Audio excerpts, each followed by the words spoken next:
two, one. Hello, Buttercups.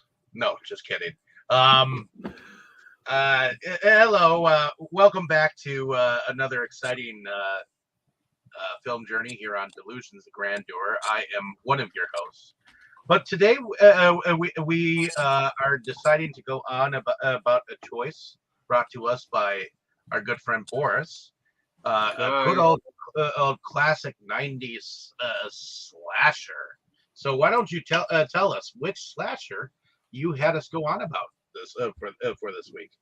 Oh yeah, this week I had us go about I Know What You Did Last Summer from Really, what was it? 1997. Uh, so I last time when I was supposed to choose a movie for today, I had two options on mine. This was one of them. The other one apparently wasn't easy to find for some of you. So I said, let's do this one. I don't know about the other one, but I had a bitch with this one. So, I couldn't find a copy of the other one when I was looking. So well, I couldn't find a workable one of this one, which is The crazy other, because it's like a super popular movie. well, it was a super popular movie. That's what I said. the other, the other option was House of Adam from 2006.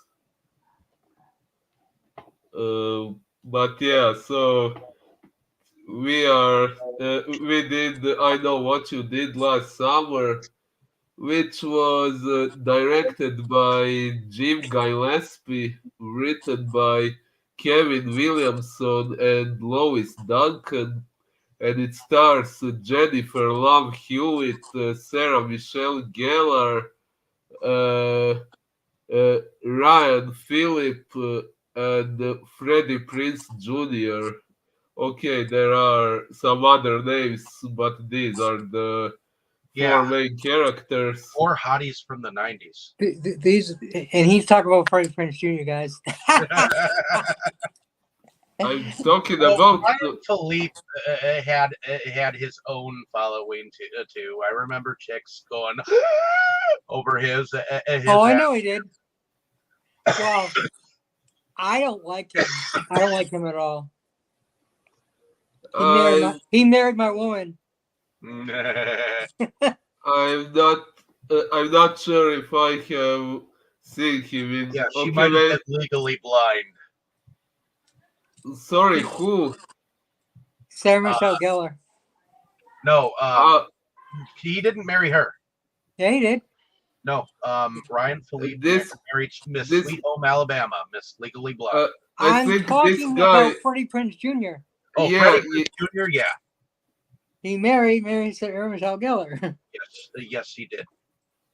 yeah, and also in this movie we get to see at least for a short screen time Johnny Galecki, if that's what Lucky. his last Galecki, sorry. Yeah, he was a Who? prick in this movie. Sorry, what he is? He was a prick in this movie. Well, and we What? also have Mr. Big Bang Theory in there too. So That's Yeah. what he just said. yeah, Johnny he was kind of Galecki. a prick. And Leonard. why do you say he was a prick? Because he was. What did he do wrong? He was stalking the guy's girlfriend and right in front of him, being a douche. Yep. I don't think he was a total prick though, because the guys were actually really nasty to him. So I think they. Well, not the boyfriend wasn't. The other guy was. The other guy was, yeah. The other guy was, but maybe he was out of line, but he wasn't wrong. This guy Barry, he was a real asshole to him. Barry was an asshole, Yeah. but that doesn't mean Leonard's character wasn't a prick, because he was. Well, I really In didn't. Barry's Two wrongs defense, don't make it he was- right. In Barry's defense, he was a rich asshole. So I What really does that mean? didn't see Max means do that- anything that wrong, because but he- okay. because You can't stalk girls in front of their boyfriends. You shouldn't be stalking girls in the first place. Because he came from money, he had that kind of attitude. Well, I think Galecki's character did too. No, I think Freddie Prinze Jr.'s character actually. Not Freddie Prinze Jr. As a Galecki. Oh yeah. You don't listen very well, do you? Yeah, her character, yes. His character. I actually don't remember Galecki's character stalking anyone. Okay. he was stalking the main. He told her he's like oh you can't just say goodbye, we have to hang out, blah blah blah. And she was obviously not interested in doing it. He just kept pushing it, and that's when the other guy stepped in. And again, he may have been a little out of line the way he did it, but it was clear that she wasn't interested, and he just kept pushing it. And then he's happened to come by when they were stuck on the road, and he stopped, and he was being an ass. And then when the boyfriend came and said, can I help you? He's like, oh, are you going to wipe that face off? I don't know. He said something about his face, and the boyfriend again didn't jump on his road. He's like, oh, okay, well, you have a good night. That was it. He didn't do anything wrong at all. He was cool the whole fucking time about it. Oh, okay, he did wrong when he hit someone and they covered it up, but they didn't actually kill anyone, so. Yeah. I mean, it was an accident that they hit him, but it was fucking late dark, and he's wearing fucking dark clothes, so it's on him as much as them. But they definitely should call the police. All right, so let's dial backwards a little bit. You were starting to say what the movie was kind of about, weren't you? Yeah, I did. So the movie is about. Well, we always say what the movie is about before we go into first impressions. Yeah. So, four young friends bound by a tragic accident are reunited when they find themselves being stalked by a hook-wielding maniac in their small seaside town. So, is this the first time you guys watched this movie? Probably not, but okay. And what were your first impressions? Let's start with Tammy. No, it wasn't my first time, but it's been a long time since I watched it. A really long time. I happen to actually like the actress Jennifer Love Hewitt. I've liked her in other stuff, and I just think she's cool people, She likes Jennifer Love Hewitt. It's not like I have the hots for her or nothing. I just think she's a cool person, Well, to be fair, she doesn't have huge tits in this movie. She hadn't had a boob job yet. But yeah, I mean it's decent. I mean, once we get further, you'll know that there's quite a plot twist. As it keeps you wondering who is doing what and why. Well, but yeah, it's an 80s movie. It's an 80s thriller. It's it's decent. It's a 90s, whatever, and it keeps you interested and everything. So I mean, it's decent. I didn't mind rewatching it. Oh, yeah. What about you, Dave? Well, this is definitely not my first time watching the film. It's actually been a while for me too, at least a couple of years, because it's not like whenever I do watch it, I like to binge like the next two after it, so just to see it in syncopation or whatnot. But God, we could have done four of that. these, Could've. all four of these hotties from that era. I mean, you've got Jennifer Love Hewitt, you've got Sarah Michelle Gellar, who went on to play Buffy. And she ended up with Freddie Prinze Jr. in real life. I mean, Freddie Prinze Jr. He came from She's All That, you know. If I remember correctly, that was Yeah, it was a good movie. a film that he did before that, and then I think them two starred in Scooby Doo, the movie, Sarah later Michelle on. Gellar actually started on the soap operas. Yeah, Oh wow. yeah, she earlier, She early played on. Erica Kane's daughter, and she was Kendall. She was such a bitch. Such a bitch.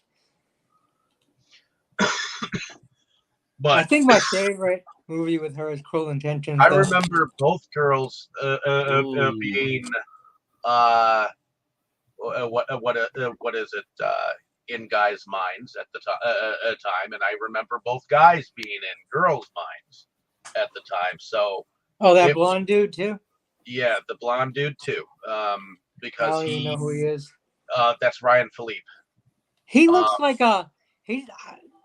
No offense to him or anything, but when I see him, I just instantly think dickhead. I don't know why. Just and again, he may not be. I believe he made it big in Cruel Intentions. Maybe that's why. I love that movie.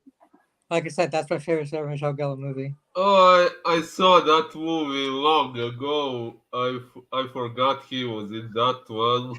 I forgot he was in it too. Well, I did. You mentioned it. But Like he just doesn't. I don't know. He just doesn't stick in my mind at all. But Ryan Philippe ended up marrying Miss Sweet Home Alabama, Illegally Blonde. Wow, lucky guy. Illegally Blonde. Let's see. I can't remember her name. Slacker. Reese Witherspoon. Yeah, she eventually married Ryan Philippe, and they had a couple of kids with each other. Whether they're still married, I think they still are. What? Yeah, I think Reese Witherspoon and Ryan Philippe are still married. So they're one of Hollywood's couples that kind of still like stuck it through thick and thin. So. Oh, maybe he ain't a dickhead after all. That's at least something. But in any case, my first impressions. Well, I did read the novel. I liked Lois Duncan as a writer. She was a teenage horror writer, so she wrote books in like the 70s and 80s. She was like the female version of Christopher Pike in a sense. So you are saying she was a teenager when this? No, she wrote teenage horror novels. They were often thin. Often times, those type of writers would leave you hanging at the end of every chapter, or vice versa. Down a Dark Hall was another of Lois Duncan's that eventually became a movie a couple years back. So, but it's also somewhat based on the urban legend The Hook, which is that classic killer with a hook tail. So, I enjoyed the whodunitness of this movie. I for some reason I seem to always confuse this one and Scary Movie a little bit, just a little bit, because Scary Movie somewhat follows this plot line a little bit. Actually, wait. I think that what you're thinking about, I think it's not Scary Movie. It's some other movie similar to Scary Movie. Also kind of a horror spoof like Scary Movie. But it's called something else. I think it's a spoof of I Know What You Did Last Summer and of scary movie, but what was it called? I will try to find it.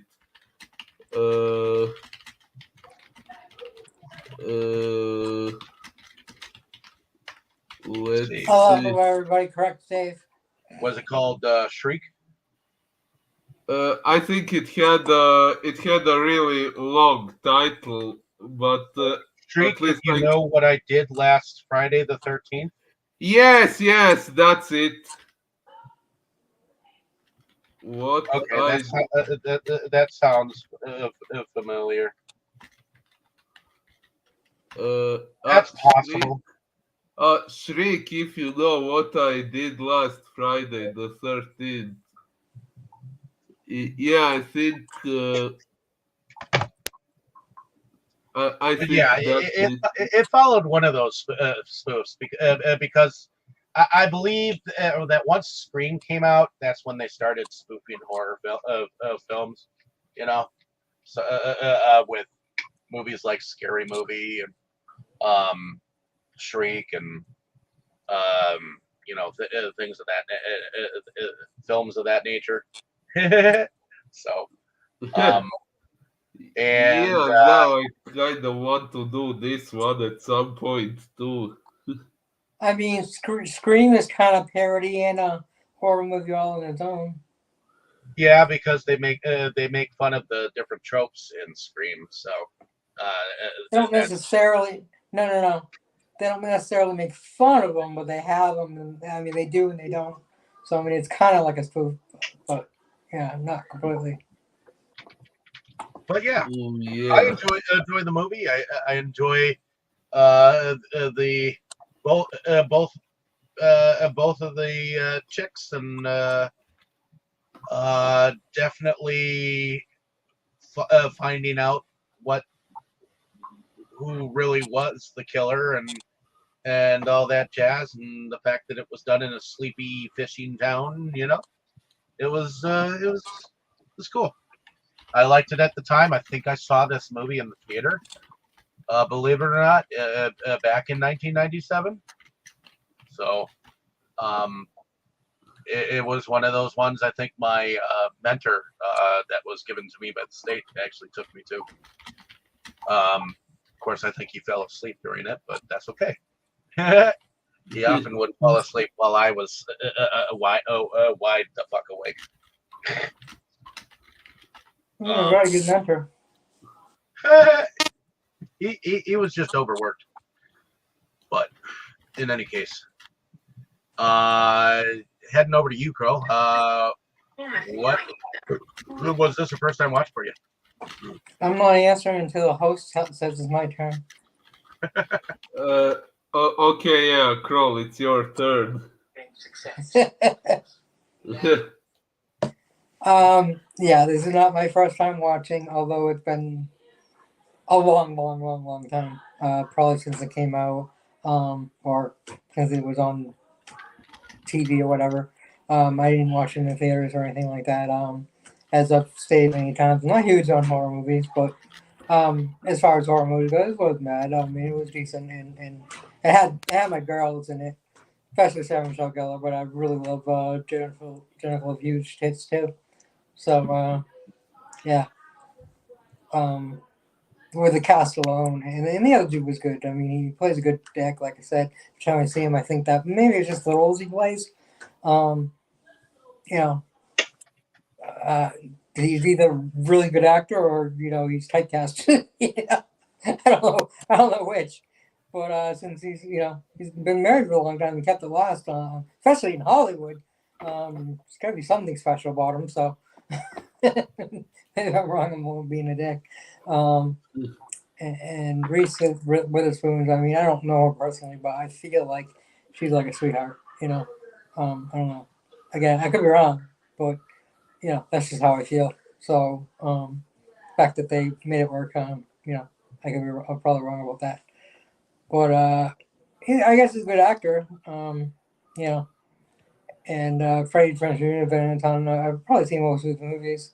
I don't I don't consider him an awesome actor, but I don't consider him a bad actor. You know, I just like. I mean, I like the movies he's in. You know, I mean, I don't think there's anything particularly special about him, but you know, he's above average. You know, honestly, you know, and honestly, I'm not into guys, so you know, I know girls think he's looking or whatever. So whatever. What's wrong about them still being married? I guess they divorced in 2007, but they were married for So I was right. He's a dick. 8 years, but they had 3 children between each other. So, I don't know. Like I said, I don't know if he is or not. And like I said, maybe it's just his role is what I always see him, and I'm just immediately I'm like, ugh. Like I don't like him. But yeah. Um, so, but you know, I love Sarah Michelle Gellar. I've probably seen most of everything she's done. Ringer's a really good show. If you haven't seen that, of course, Buffy. Buffy's one of my favorite shows ever.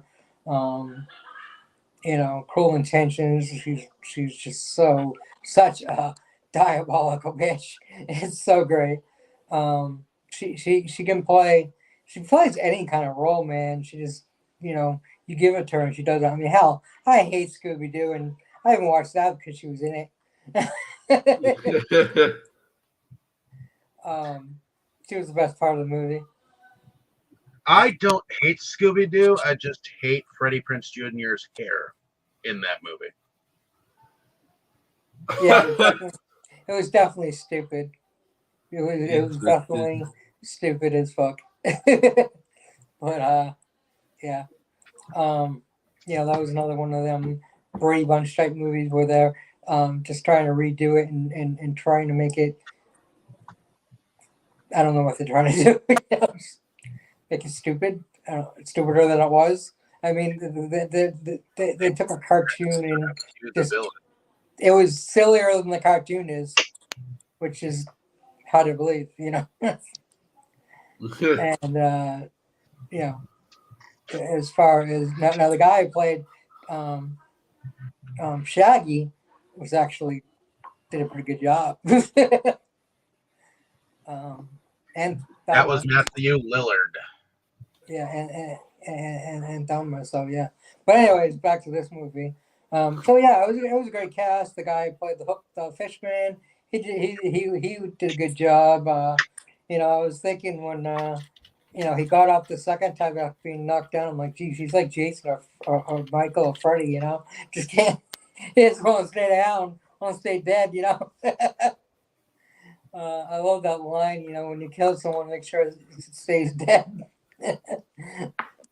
Actually sounds like a Freddy line or Michael Myers or something, or you know, not that they talk, but you know, if they did, well, Freddy does, but Michael and Jason, you know. But yeah, it came from this movie, so it was a good line. And yeah, that hook thing is definitely in a lot of movies. A lot of movies. Benches and Babysitting is one that's in. But anyway, so yeah, it's my first impression. I give it a 3.5.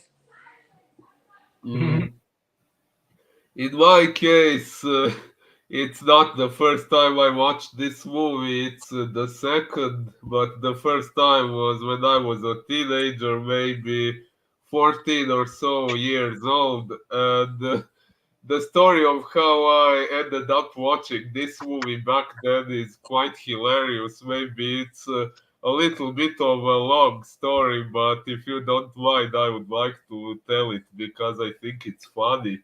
Long story. I could say the story in 2 seconds. Okay, do it. Okay. Horny boy mistaken a horror movie for a porn. End of story. Either way. It was exactly what it was. I mean, you can tell the story long if you want. You can tell it the way you want, but I just say that's the story. Yeah, but okay, let me ask you, what do you think was the reason why I thought it was porn? the, I don't know, because the hot chicks are in it. I see there is a story. But of course, if you knew, I mean, Jennifer Love Hewitt don't do like porno-like movies, and Buffy, I don't think you've ever seen much. I mean, even in Cruel Intentions, which is a sexual movie, you still don't really see much of her. You know, you just don't get to see her. You know, you gotta use your imagination. She's just one of Uh, those people that don't show her skin. Yeah, the thing is, the reason why I thought the movie had something to do with sex is because of the way they translated the title to Croatian, and back then Oh yeah, that's right, that's right, that's right. And plus, you were a horny teenager, so you know everything reminds you of sex. And the funny thing is, maybe it wasn't even so much about being horny, it was more about being interested in things that I was not allowed to watch. So I yeah, felt that. they translated the title. Okay, I will. In case anyone ever from Croatia watches this discussion, they will know what I'm talking about. They translated the movie, which proper way to translate this title to Croatian would be Znam što ste učinili prošlog ljeta, which would refer to multiple people because it was four characters who did what they did and who were being threatened and hunted down. Yet Well, they So he thought it was an orgy. uh, what, Dave? I was going to say that one thing you got to remember about this particular movie is it was it was set around the 4th of July. So Okay. not nothing to do with your story that you're telling. Sorry. Go on. Yeah, so that's how they should have translated the title, but they translated it like Znam što si radila prošlog ljeta, which if you translated that back to English, it wouldn't sound like I know what you did last summer. It would be more like I know what you were doing last summer. And it sounds like it's addressing one single person and specifically a female person. So that's how they translated it to Croatian, and that title made me think it would have something to do with So sex. you were getting your jiggies up. So when you actually went to see the movie or whatnot, you thought you were going to see a porno. Maybe not quite porno, but something that has to do with sex. Maybe something with boobs. Maybe some softcore porn. Maybe. Well, you did see some boobs flapping around when they were running. So Yeah. And yeah, since at that time I must say, one big chicken for horror. I did get a little bit scared by this movie, not as much as I got scared by some other things. This one gave me one nightmare, and that was it. But yeah, back then I didn't What was enjoy. scary in this movie? Not so much, but back then I was very easily scared. Like I said, I was 14 years old, and not the type of person who enjoys being scared. uh, so. So yeah, back then I didn't really like this movie much, but this time I enjoyed it much better. Um, I think yeah. you're much more desensitized now than you were then. Oh yeah, much more desensitized. Back then, what I tended to get really easily scared by were images of corpses, disfigured faces, things like that. And in this movie, yeah, we saw the when they apparently ran over the guy. Okay, they did technically. He appeared with his face covered in blood, and then later on they found those dead bodies in ice and all that. So yeah, some images like that kind of scared me back then, although not as much as some other shit I saw against my will. Against your will. Yes, back then I was actually avoiding horror content, but So every they held now you down and made you watch it? Sorry, what? They held you down and made you watch it? Uh, no, but I tended to run into some things that tended to scare me back then, even in things that aren't horror. For example, I stumble upon some crime show on TV and there is a decaying corpse or something like that, and I end up having insomnia because I saw that.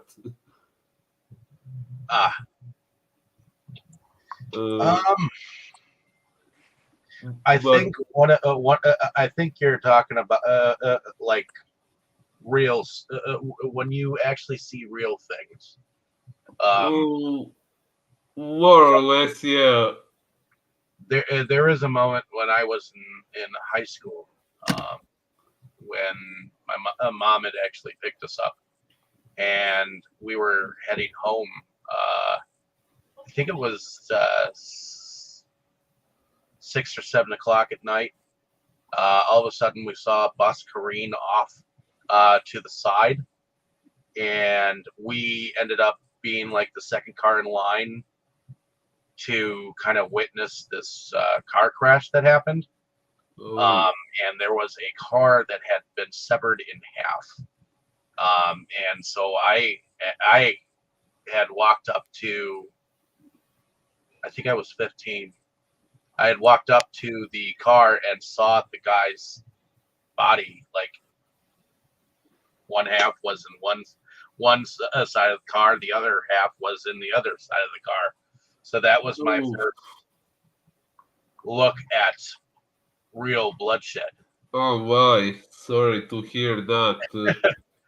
I mean, granted, when I was 13, I was riding a bus, and some guy in front of us actually got hit and flew outside of a car, and he hit a light post, and I'd seen that, but this was my first time actually witnessing.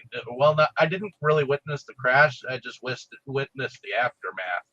And for days I couldn't sleep because I'd seen it. So I wrote about it in some of my earlier poetry. So, but yeah, sorry. Reminiscing about real things that you have nightmares over. Yeah, actually, if I saw something like that nowadays, actually, I'm not sure how I would react. Maybe I would remain calm. Maybe I would get affected by it. I really can't tell because I have not run into anything like that in real life. But the next day, I think I had read that it was a 49-year-old drunk guy who had gotten into the wrong lane, and the bus had actually had no time to react and hit the guy, and the car just separated. So it was that much of an impact that it cut the car in two. So. Although if I saw that happen in a movie, do you know what I would say? Spoodow. Yes, sorry. I'm sorry. But anyway, let's get back to the movie. Yeah, if I saw something like that, like what you are describing, what you saw in real life, if I saw something like that at the age of 15, I would have probably been badly mentally scarred. I can tell that much for sure. But yeah, back to the movie. So, like I said, this time when I watched it, I enjoyed it much better than I did before because first now I knew what to expect and I was more able to follow the storyline and I was very much curious who was the killer because I didn't really remember it from back then. I remembered some basic things, but I had forgotten who the killer was. So the mystery aspect of it was my personal favorite part of the movie. Uh, I think it and was two because I had kind of forgotten who the killer was too. I forgot who it was too. Yeah, like first I had somewhat remembered that the guy they ran over was the one stalking them and killing them, but then they said the guy who drowned was in the newspaper, so I was like, oh wait, so he is dead. Maybe I misremembered. Maybe it's someone else going after them, but eventually it turned No, the out I guy had. they thought they killed wasn't the guy that had died. So they thought that was the problem. They thought they killed the David dude, but they killed the father of the girlfriend that had gotten killed the year before, and everyone blamed him. Yeah, so from what I understood, the father of the girl killed her boyfriend, and the boyfriend was the one whose death was mentioned in the newspapers, and they thought they Yes. had killed him. But then after the father killed that guy, that was when they ran over him. But he survived and came after them, right? Uh, Yeah, I believe it was him who actually survived. Although the way they made it seem is that that father, the boy in the because first it goes to the boy who's drinking the shit off the cliff, and he's looking at this thing that he's flinging. That's like some kind of ornament. yeah. Or something like that, and he's just sitting off the cliffs. So you see him just drinking away, and then it goes to that 4th of July celebration, and of course, you know, you have let's see if I remember correctly, you have Sarah Michelle Gellar's character, who I think is part of that Miss that beauty pageant or talent thing or whatever. I think it was a beauty pageant or something like that. Okay, Miss yeah. something. So after that, the four of them, some of, especially Barry, is drunk as fuck. Uh, He can't drive, so he has uh, his his buddy drive the car, and they're all not really paying attention anyways. He spills some booze on his lap, and all of a sudden they hit because right. yes, yes. Actually, if you ask me, Barry is really the main culprit for the accident. Yep, but you can take it from here. Yeah. So they were they were driving. They were drunk, and yeah, they hit someone. The body was cast away by the hit. They couldn't even find it right away. First, they thought they had hit a dog or a deer or something like that, but then they found the body and the face was covered in blood beyond recognition. So of course, they were discussing what to do, all panicking, this and that. But Well, the eventually, guys were panicking. The girls were just like going with the flow. oh, Well, one girl was not. she wanted to call the cops.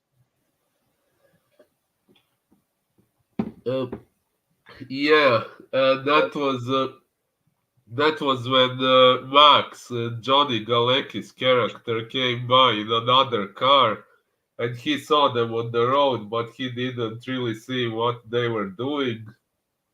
Which is why they thought later on that it might have been him. Yeah. So they said that Barry was vomiting because he was drunk or something like that, and Max eventually just left, and then they took the apparently dead guy to water, and they disposed of the body, tried to dispose of it, but first before they tried to dispose of it, the body came alive. And they just started smacking it, and then they threw it in the water. He evidently had grabbed the tiara, the princess tiara, of Sarah Michelle Gellar's character, which I don't know. I don't remember what her name is in the movie. Helen. Yeah. I must say I found it kind of bizarre that in such a situation she was concerned about that and insisted they went into the water to retrieve it. And I don't think they were able to retrieve it because I think at that moment that's when he went and tried to grab it from dude's hand, and his eyes just opened and he gave that like blank stare at him, like. And I remember in the theater that this was the first jump scare that I had, and because I was in the theater and because it was larger than life, it made me jump. Then it doesn't make me jump now, but it made me jump the first time. Okay, when his eyes opened up, I started a little bit the first time. So I don't know if it did for you guys, but.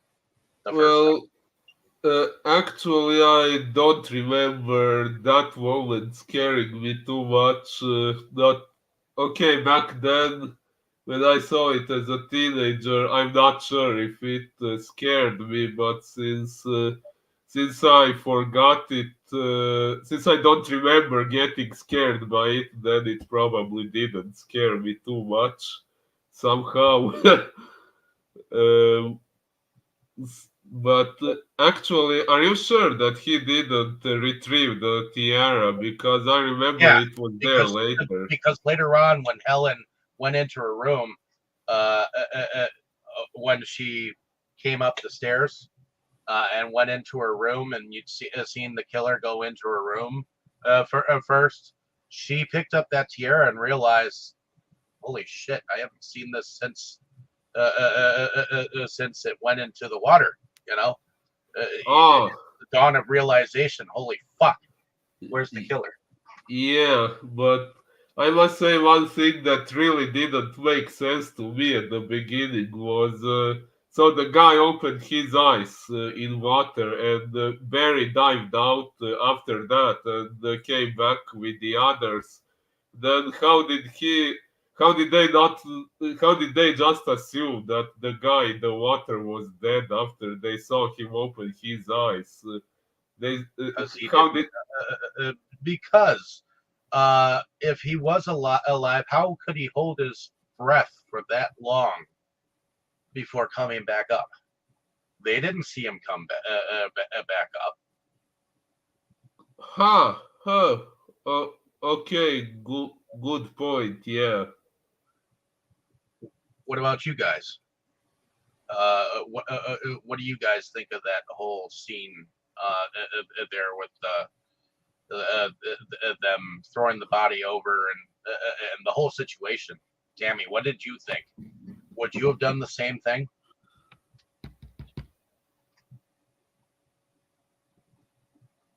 Tammy,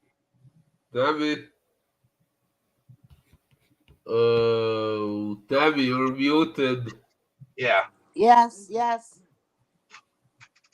Would you have done the same thing,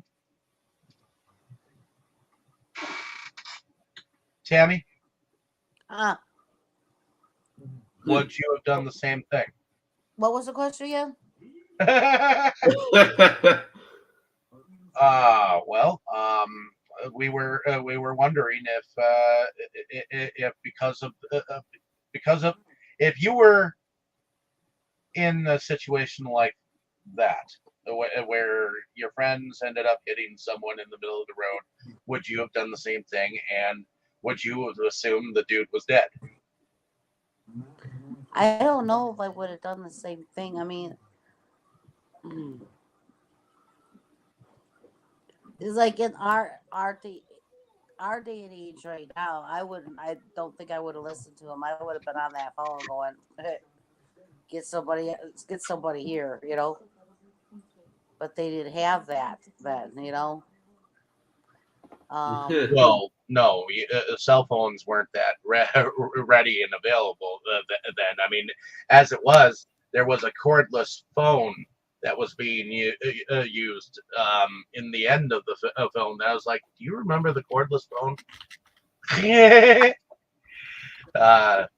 Because I think I would have. yeah. I don't think I would have assumed he was dead either. You know. Yeah, I mean, he has so much pressure from everybody. You know.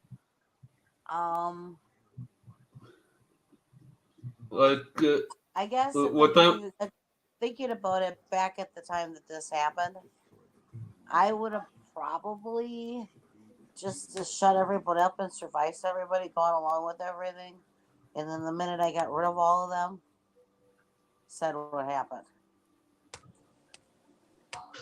Is what I probably would have done. Even yeah, but the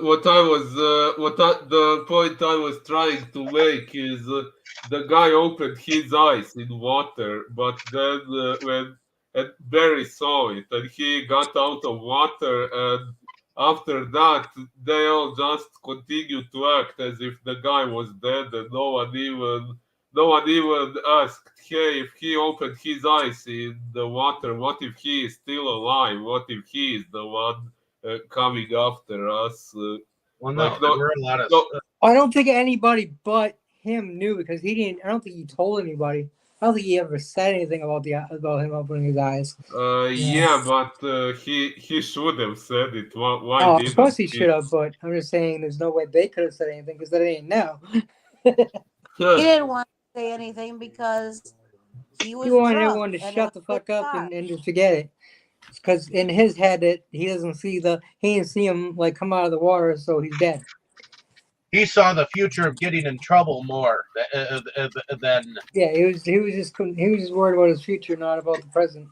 Yeah, he was worried about his scholarships and this and that. And No. The blonde guy wasn't worried about scholarships. He was rich, but he was still worried because he was drunk and it was his car. But you know what? They say when you're drunk, have someone else drive, and that's what he did. He was doing the responsible thing, letting someone else drive this car. So that was just plain stupidity for it. And then Freddie freaking out about it. Oh, I have scholarships and everything, and well, okay, but it was an accident. The dude was wearing all fucking black, and they should have just called the fucking police, left the body, called the fucking police. The police would have come, sides all in fucking black, and would have immediately said, "Yeah, it's not your fault." The one who was not drunk was driving. They were on the road. Okay, so they may leave out the fact that the other guy was kind of being a jackass and took his eyes off the road for a second. But still, even if his eyes were on the road, he wouldn't have seen the fucking dude. The road was super dark. There was no fucking lights on the road, and the dude was all in black. Fucking black fucking trench coat and a hat and everything. There's no way they could have seen him. Until the other guy actually did see him, but by the time he saw him, he's like, "Look out!" He looked yelling, "Look out!" But by that time, it was too late.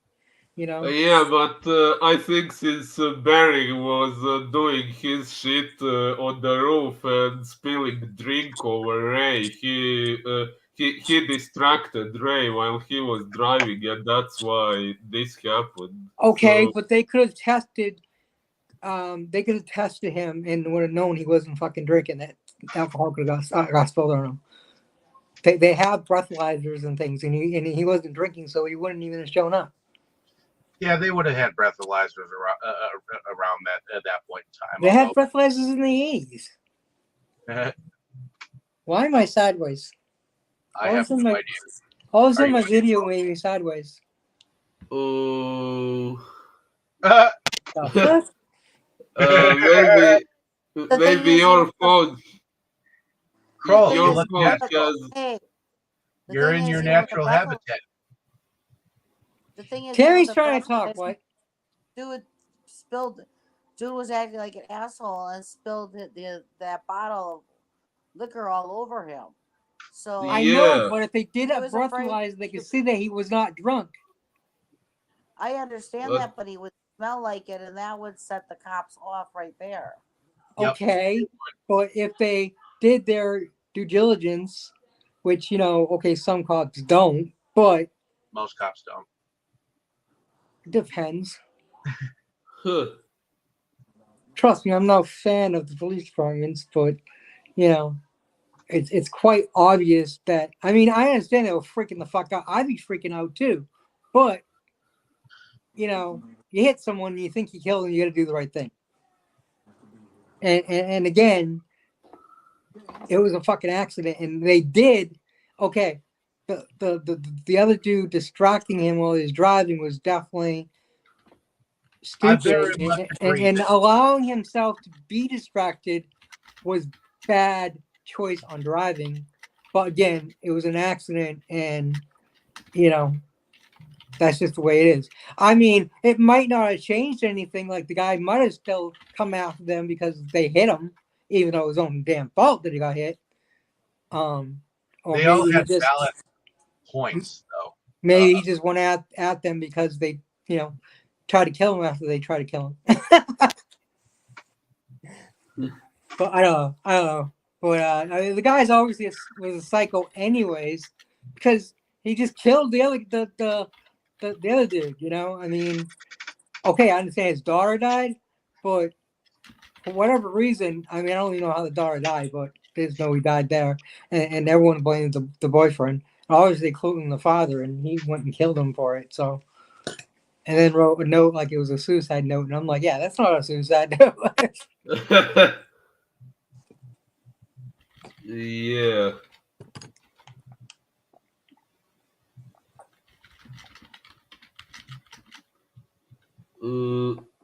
So, where are we again? Yeah, they apparently disposed of the corpse that was not quite a corpse. I'm upside down. Sorry, what? So now I'm upside down. Oh. Okay, I think now I'm 3/4. maybe you should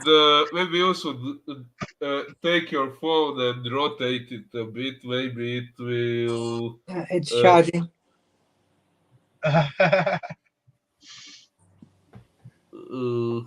That's okay. We know that Kroll is a little sideways anyway, so.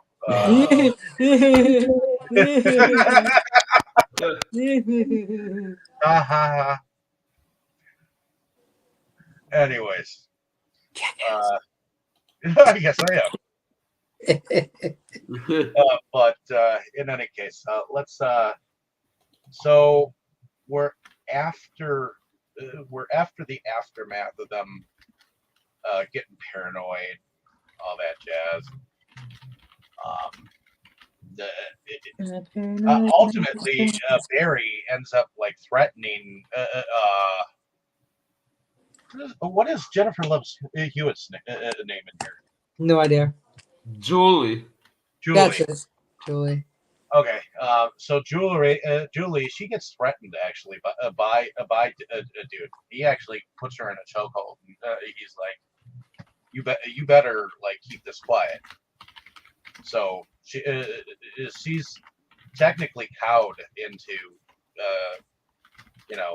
keeping quiet, and obviously it's a year later, and none of them, every single one of them, have like separated from each other. They've like I think she had broken it off with her boyfriend, and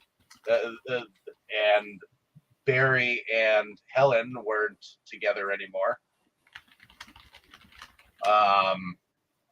And we see Julie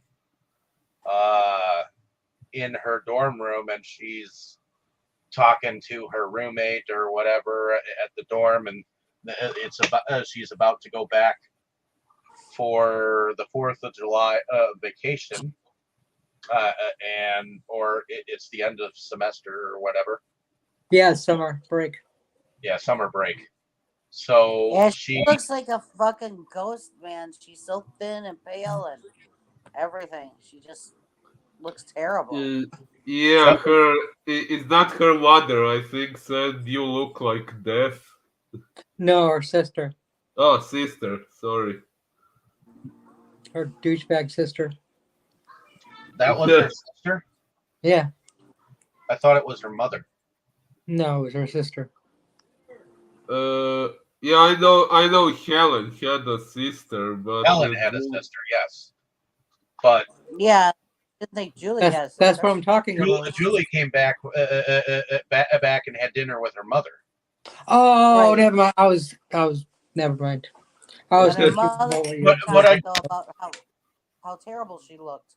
Yeah, And it was she her. did It look- was her mother. Yeah. Yeah, and she was getting on her case about how she didn't call or text or even hang She with asked her if she was on drugs. She asked her, "Are you on drugs?"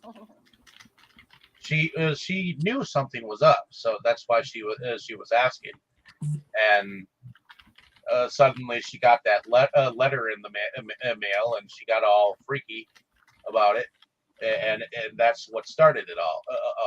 I know what you did last summer. That whole freaking out thing, because then she goes and tries to hunt down her friend Helen, which she went to Helen's sister's store,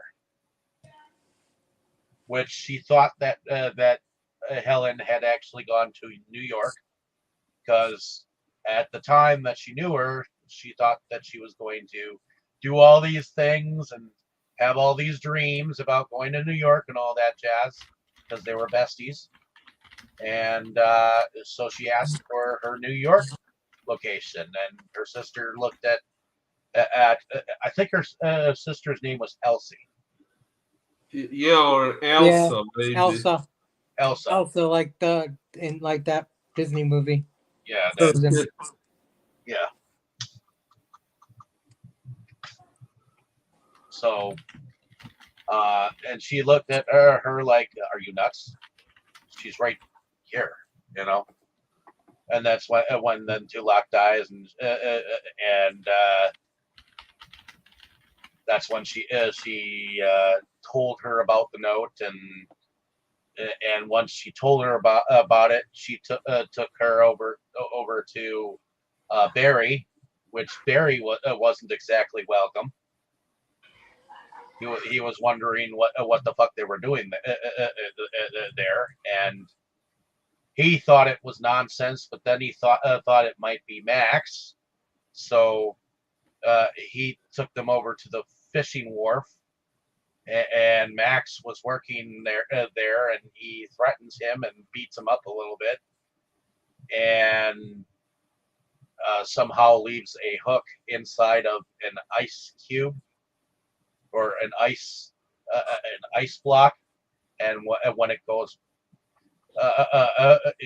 backwards a shot, you saw that when it goes back to Max, the hook went missing first.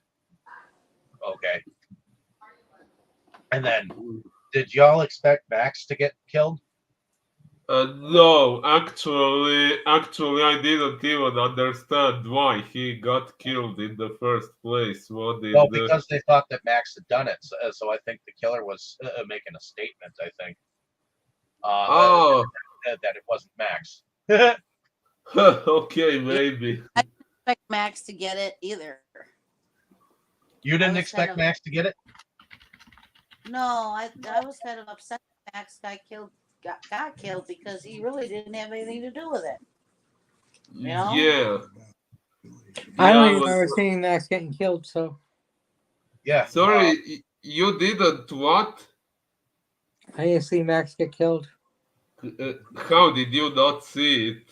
Yeah, he was putting some crabs away in something, and I'm pretty sure that he gutted him like a fish and pulled him over the crab station that he was working at, and then later his body showed up in her trunk. Oh, that's whose body was in the trunk. Okay. Yep. All right. I didn't even see that part. Like I said, I had major freaking issues with the movie, so I might have missed a couple scenes when I was trying to go back to where I was. But yeah, the hook went missing, and then Max thought he heard something, and then he went back to doing what he was doing, and then suddenly he was gutted like a fish and pulled over the station, and that was one moment where I was like, "What the fuck?" You know, why was he killed? He really didn't have. I mean, granted, okay, the kids were blaming him anyway, so I think it was kind of a statement from the killer, like, no, it's not fucking Max, so I might as well kill him just to make sure that they don't think it's him, you know. So I know it's not him because Another motherfucker's death dead. that I didn't Another death that I didn't fully understand, but I knew had to happen anyways, was at first I thought that Helen's sister might have had something to do with the story. How come? Why her? Because she kept looking at Helen kind of suspiciously, and if you noticed in the Egan yearbook, her picture showed up in the yearbook. I didn't Oh, notice that. I didn't notice that either. I was suspecting David Egan's sister though, I saw but that not this time Kellen's around, and sister. I was thinking that, okay, well, maybe the sister might have seen something, or something like that. So that's an angle that I was thinking about, especially since she wasn't since she literally just said something about her hair, and then suddenly, uh, Helen woke up with her haircut. Oh yeah. You know, so I was thinking that the sister might have been involved, but then when the sister was gutted and dragged through her store later on, that cut her out, literally. Yeah.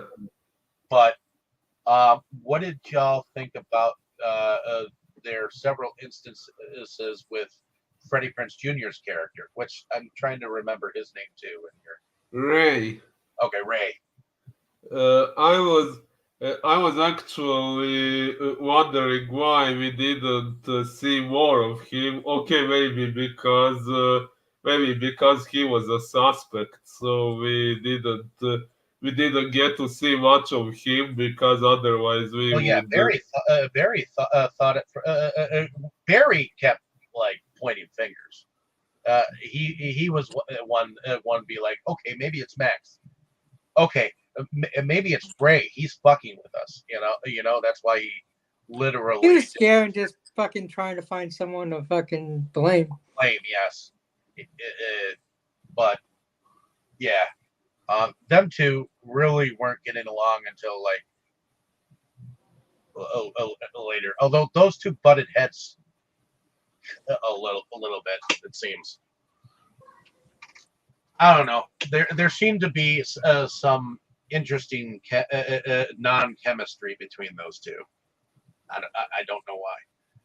But they were supposed to be best buds at one point in time because before they even got into the vehicle in the very beginning, they were talking about the urban legend ghost story, how they each had heard different things. That scene is an interesting scene because each little thing that they were saying, oh, I heard it was a mental patient that escaped, this and that. That was the cop that said that. Yeah. Well, they were also talking about different. Oh yeah, they would talk about different things. But the urban legend is interesting. Reading about it because the original urban legend started coming out in the 50s, and then Dear Abby actually wrote about it or had it in the Dear Abby letters and made more of a thing about it. Philip doesn't know what a Dear Abby is. Dear Abby was a column that was written by a lady named Abby.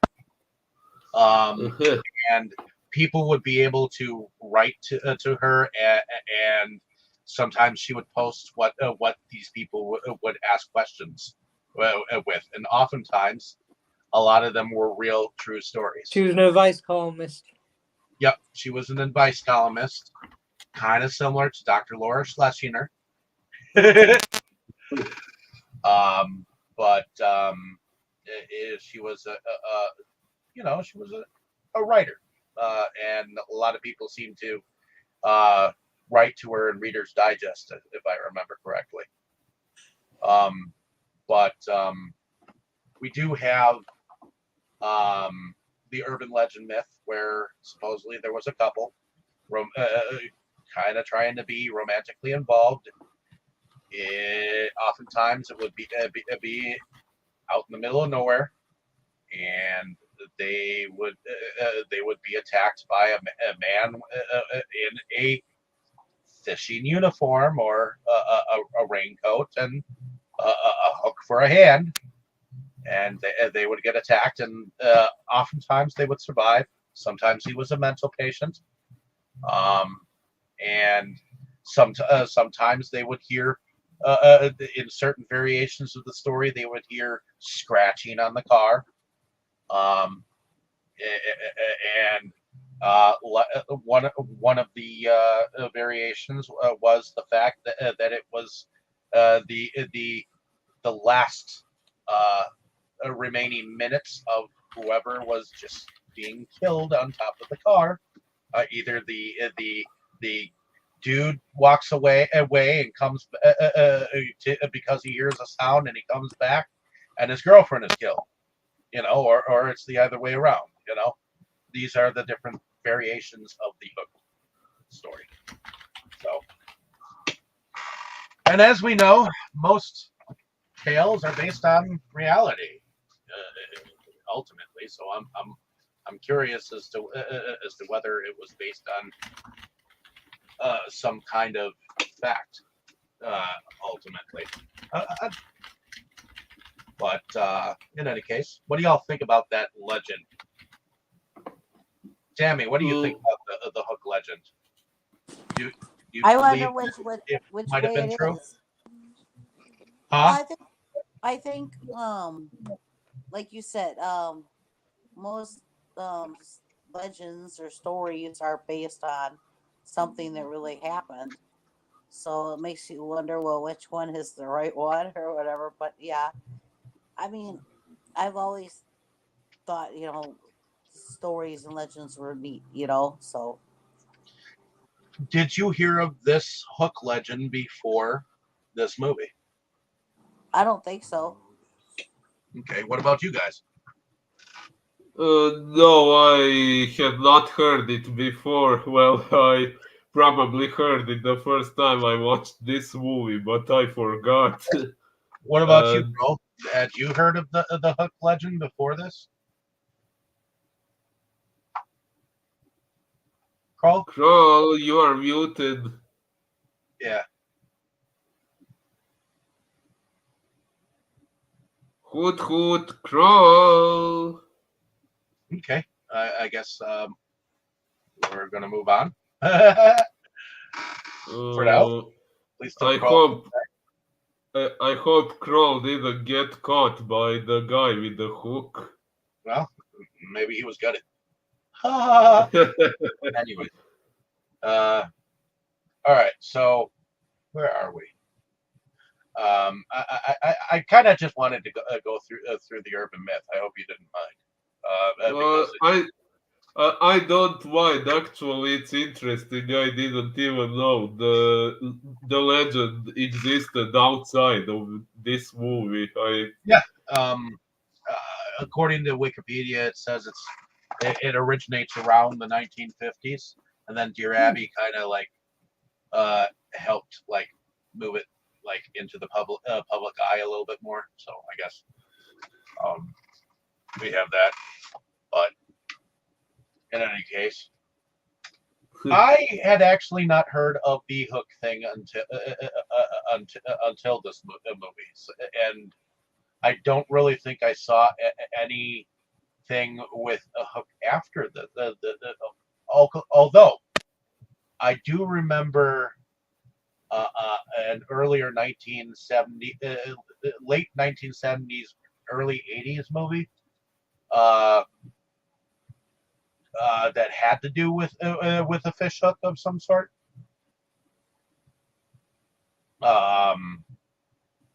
I'm trying to remember the name of it. I don't think it was called Meat Hook Massacre or anything like that. But there was that during the 2000s. There was an SOV, a shot on video film called Meat Hook Massacre. Yeah, I think I stumbled upon that title somewhere. Or three on a meat hook. 3 on a Meat Hook. It was this one that comes to mind that has to do with Meat Hook. But then there's the Meat Hook Massacre series that came out during the 90s. Early 2000s it started, and then I think it's got like 7 or 8 now because of David Sterling.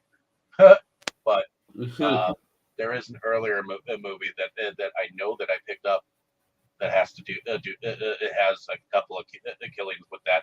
Oh, and there is the famous Texas Chainsaw Girl on a Meat Hook scene. So so that was in the 70s. The Girl on the Meat Hook scene. That one's classic. Tammy, do you remember that? What Girl on a Meat Hook? Yeah, Where the hell did you disappear, Kroll? I was only gone for 2 seconds. But in any case, hopefully, Kroll, what did you actually hear about the Hook legend before seeing this movie at all? Yeah. Okay, none of us had, so Yeah. we didn't know about it until this movie. So yeah, I heard about it long before this movie. But this movie came out in the late 90s. Of course I heard of it. Well, the Hook. I'm surprised Tammy didn't. Well, no. The urban legend of the man with the hook. That's what I'm talking about. That yeah, that's what I said. I'm surprised Tammy had. Early 50s, supposedly around there. So, but yeah, we hadn't heard of any of that before this movie, so that was an interesting point to bring up. So, but that being said, we do have Julie, who won't let this story die because she thought that she knew who they had killed, and it ended up being Do you remember the name of the kid? David Egan. Yeah, David Egan. David Egan supposedly went and killed himself over the fact that the father killed his love or something like that. He went to actually go and die, supposedly. Yeah, they were blaming him for that girl's death, but I forgot why exactly. And that was Was sad boy. They never said why. All that was known that is that he wanted to go there and die anyways. So I don't think he did. I think he got kidnapped and that dude left the fucking note. Because that note didn't seem like a suicide note. It sounds like it was a jealous father of his daughter's love kind of thing, and the father killed the daughter because he didn't want her to have any association with him, and whatever, it kind of sounds like. Wait. To me, it sounds like he blamed the boyfriend for his daughter's death and he killed him. Actually, the girl, the killer's daughter, she died in a car accident. Now I'm reading it on Wikipedia. I know that. I know that. And he was he driving? We don't know. We never got told. Okay, yeah. We just know that we everybody never got blamed told him. whether he was driving or not, but So I assume so. He was involved in the accident and he survived the accident, so people blamed him.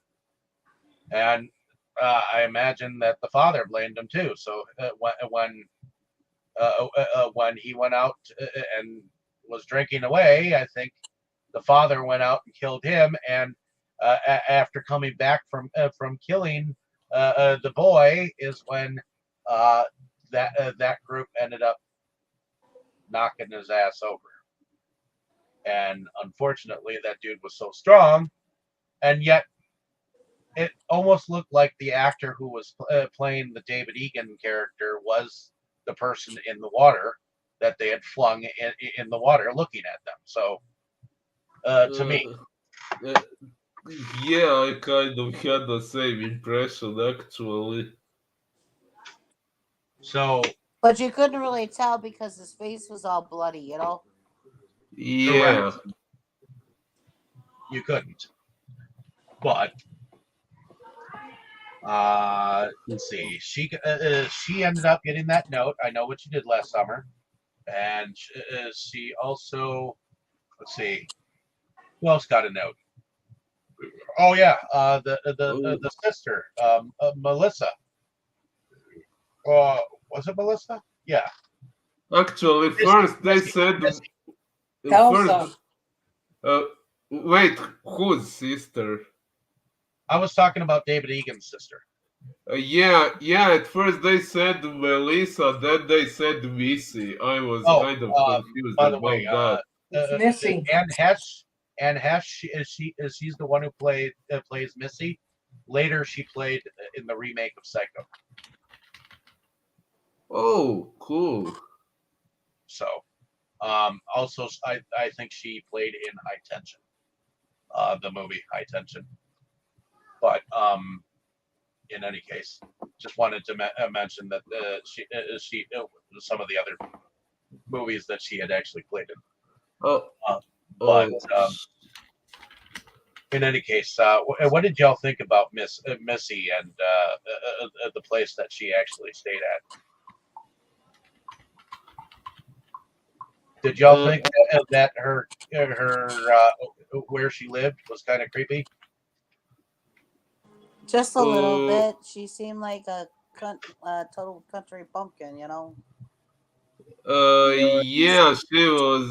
She appeared somewhat mentally unstable. Yeah, for a while I was thinking that she might be the killer, although the killer did look much more like a man and much bigger and stronger than her. So at the same time, I thought it might not be her, but at the same time she was acting really weird, and then I thought maybe she was collaborating with the killer or something like that, like they were doing it in arrangement or something. At first, I thought that she might have something to do with it, or that she might be the killer, like you said.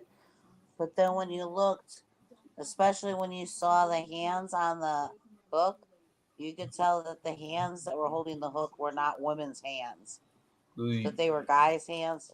Even if you weren't looking at the whole stature, you could tell that those were guys' hands. You know. Yeah. Oh yeah. But her place And was kind of creepy with the, later on with like the dead turkey and all the fur pallets and things like that. So what did y'all think about Ray once we found out that he was the one who actually had visited Missy? Well, actually, at that point, I wasn't thinking. I wasn't thinking what. I didn't have an idea what that was going to mean and how it was going to come into play, but I somehow was pretty sure that Ray wasn't the killer because since I had seen the movie before, I could somewhat remember that he was one of those who survived. Uh, so yeah, I figured out he wasn't the killer, but I was curious how it was going to come into play the whole puzzle. Yeah, I agree. Um, let's see. So we do have the whole she. Let's see. Helen has to be part of this parade, and her sister expects her to come and open the store at like 10 in the morning or whatnot, and she tells her This is just a bitch. no. Oh, her sister is a bitch. Yes. Why is she a bitch? Well, because she's All she arguing did her was to death. belittle her sister. Did everything she could to be a bitch to her, and then knew she had to go to the parade and wanted her to put her foot down. That you got to come to the store and work. Like she was just being a douche.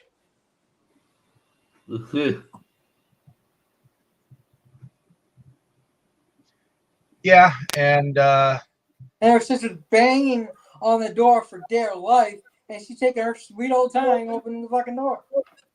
And Yep. it got her ass killed for it too. Because if she was faster, she wouldn't have gotten killed. Yeah, but I think the sister didn't realize that she was being. Because she doesn't give a fuck about her sister. Yeah, I agree. She didn't really give a fuck about her. She's a bitch. I mean, she laughed at her because of her combing her hair for this beauty Yeah. test. Oh, you're really pathetic that you're brushing your hair. To be honest, if Sarah Michelle Gellar was any more ditzier, maybe I might have actually kind of like sided with the sister, but she wasn't ditzy. In fact, when she was actually attacked in the thing, she didn't do what normal ditzy blondes do, which is just die. She scream and die. She smashed the fucking window with her feet, jumped out the police car and ran for her life. Well, yeah, and she fought for her life. She didn't just be a victim. Exactly. Which is stereotypical of blondes and girls. That oftentimes they are just the victim and don't do shit to help themselves. I hate to say this, Tammy. Sorry. A lot of guys are too. There are some ditzy ass guys too. You're gonna fucking die anyways. Go out with a bang. Or is that just a stereotype, Tammy? What? That girls just are victims or I play think it's victims. mostly the season Or even born. die. Well, in this movie, everybody's a victim.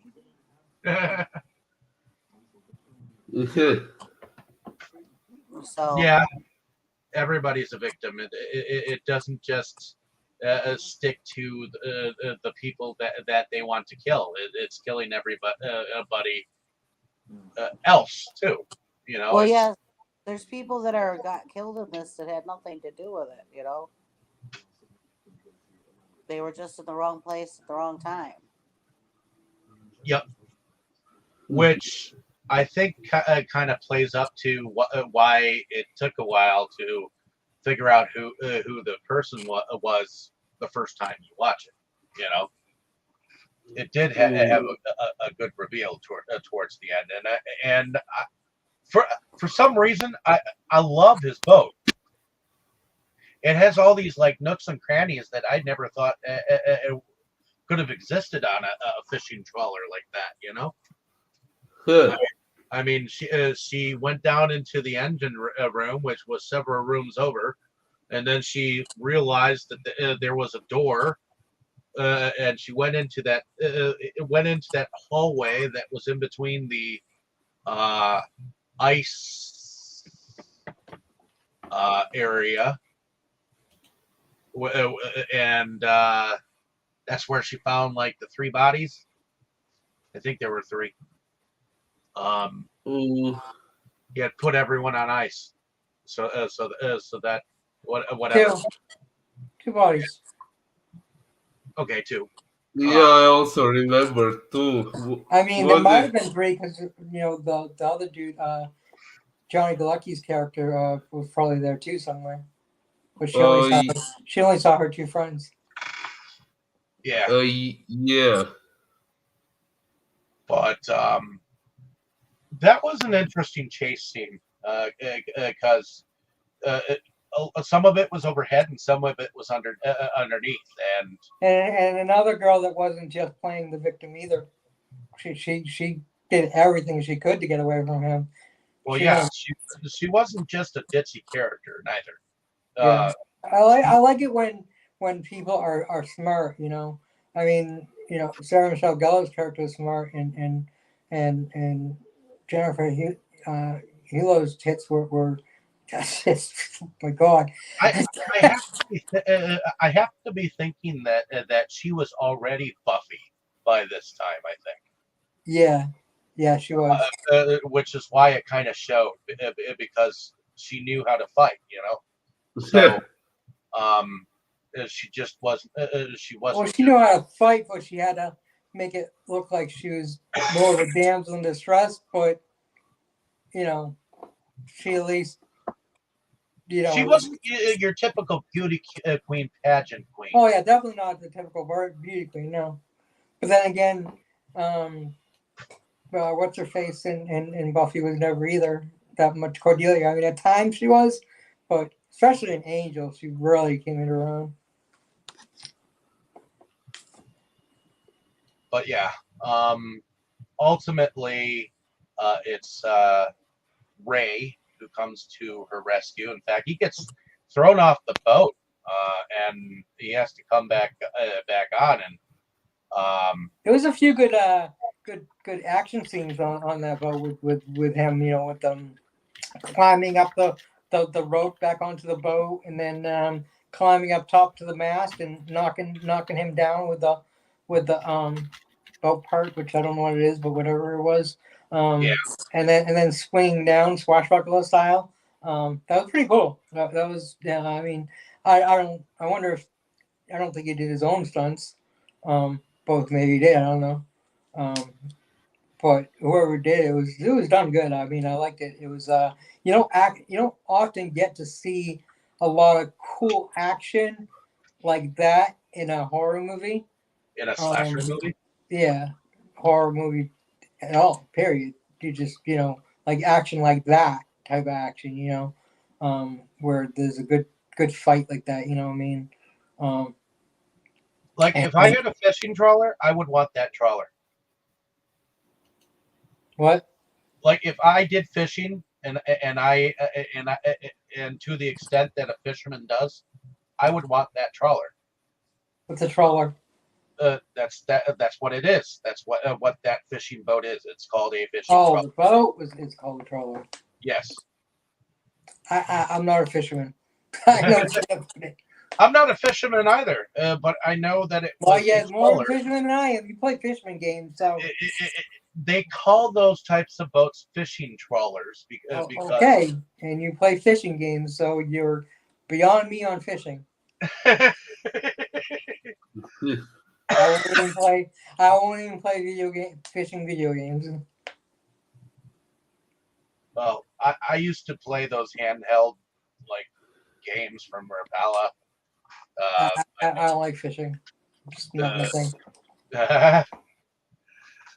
My grandfather got me into fishing. My grandpa Streggy on my father's side. I actually was like 5 or 6 years old, and I think he had already put a worm on his bamboo pole,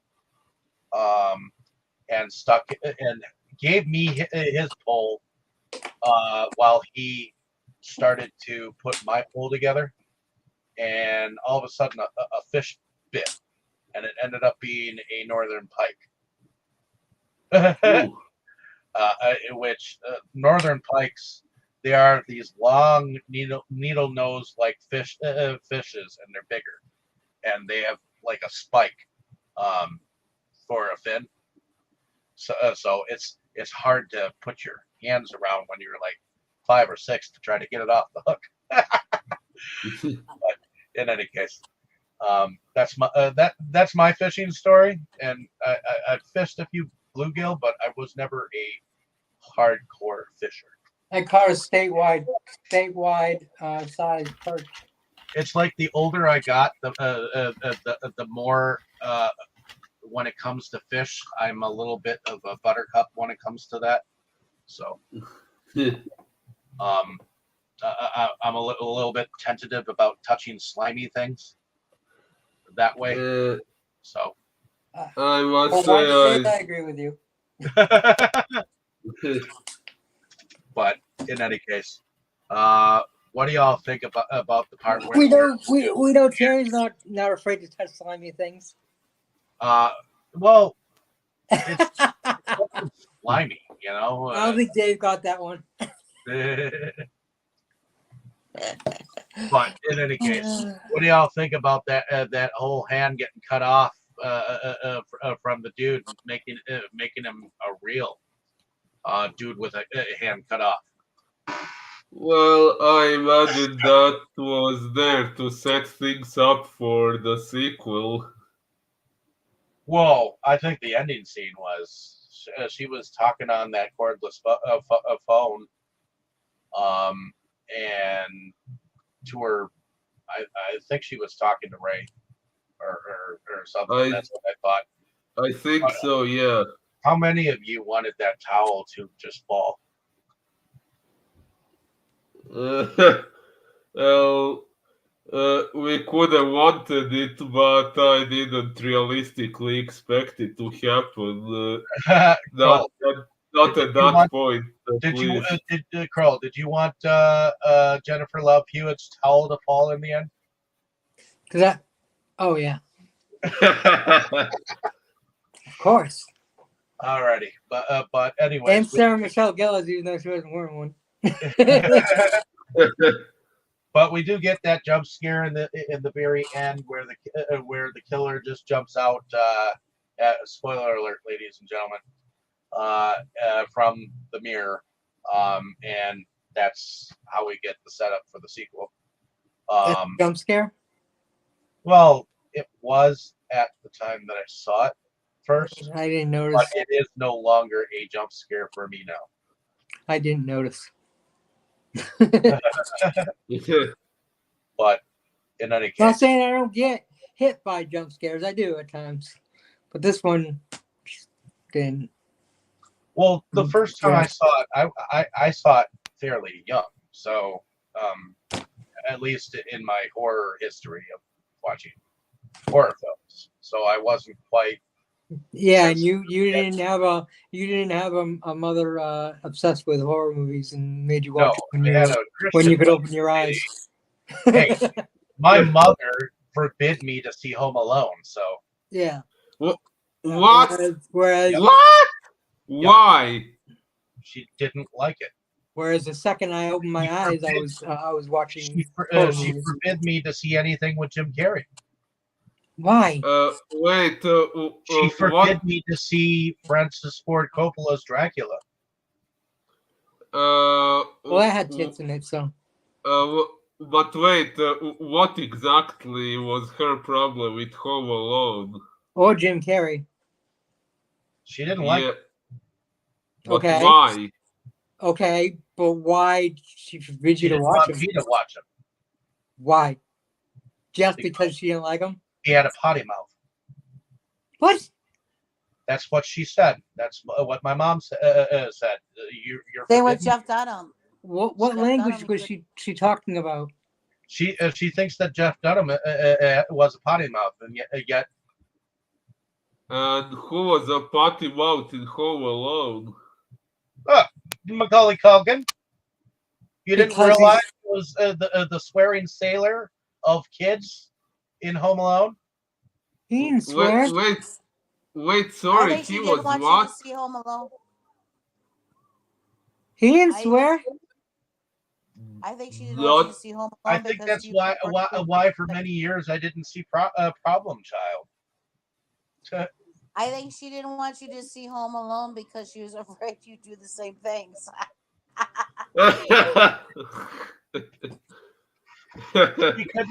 She couldn't stand Macaulay Culkin or some shit like that. But I ended up going and seeing Home Alone over at a friend's place, anyways. There were things my mother didn't like, but she never forbade me from watching it. I mean, she hated Gilbert Godfrey, but she didn't ever say you can't watch a movie with him in it. If my mother didn't like something, she filtered what I saw. Yeah, my mother Dave, wasn't like that at all. Someone should have gotten your mother to watch the movie The Good Son. That was another one I think she didn't let me watch. So eventually I saw it afterwards. No wonder you watch such fucked up movies. It's your mother's fault. Okay, The Good Son is a little bit fucked up. Not as bad as some of the stuff he watches. Yeah, true. Hey, Bunny the Killer thing is priceless. I'm not talking about Bunny the Killer thing. I said that that's your girlfriend that doesn't like that movie. Yeah. Don't confuse us. But she's got some issues. There was once a funny moment on Discord when I was telling a guy about The Good Son, and he was like, "What? Macaulay Culkin playing a villain? There is no way I could take a movie like that seriously." And he did a great fucking job. And yes, and I said, "Okay, keep that attitude and watch the movie." Just because my mother told me not to watch some of these movies, I eventually saw them. So it's kind of funny how it's kind of weird how my mom was so anal about watching some movies. Like I was living under a rock for some of my life, so I can't help it. I mean, my mother wouldn't let me watch porn, but she never forbid me to watch anything. At least I assume she wouldn't, and I never really had any opportunity, with the exception of like some 80s movies that had some boobs here and there, but that was common in the 80s. So that wasn't really porn. That was just adult movies that my mother didn't really say too much about me watching it or not. Very specific movies that my mom did not want me to watch, and I could. I mean, some movies I could understand it for certain reasons, but because you don't like an actor and I don't know, there are a lot of comedians that swear up a freaking storm. Eddie Murphy's one of them. You know, there's a lot of great comedians. Richard Pryor's another. You know, I mean, there's a lot of great comedians that swear up a fucking storm. Jim Carrey's not one of them. And So, see, it just doesn't make any freaking sense at all. a lot of the movies that I couldn't watch, my sister could. What? What? And why is that? I have no idea. I know Was she older? my sister was a year, 6 months, 2 days, and an hour older than me. Might be why sometimes they're harder on the second child. Like my sister couldn't get away with half the stuff that I got away with. Because she was 11 years younger than me, but still.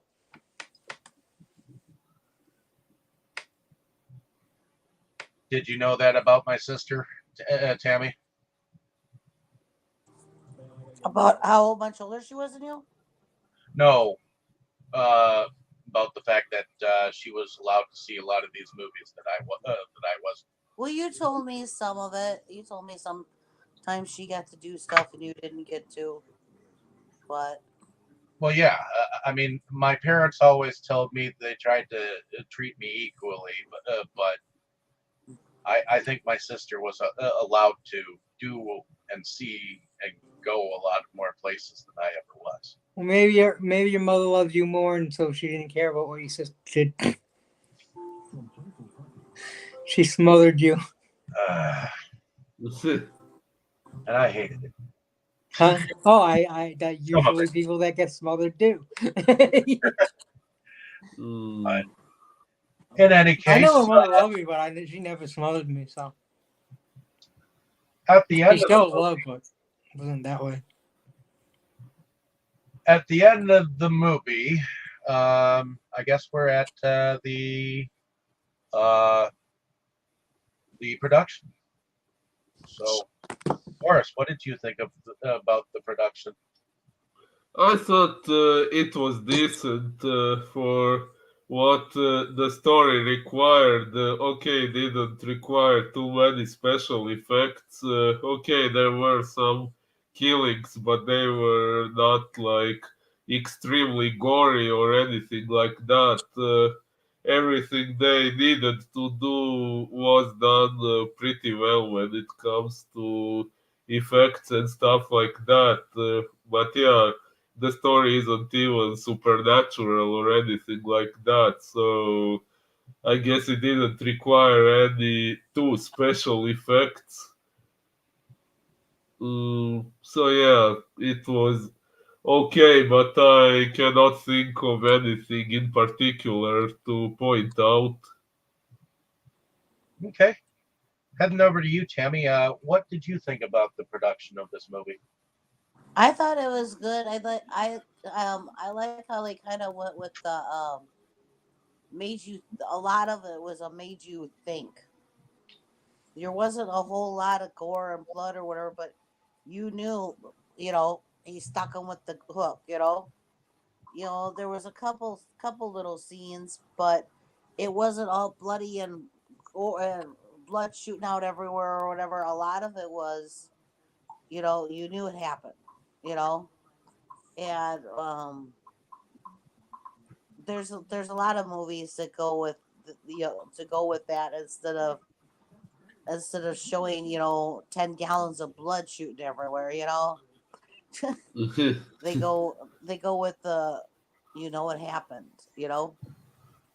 So I I kind of in some ways I kind of like that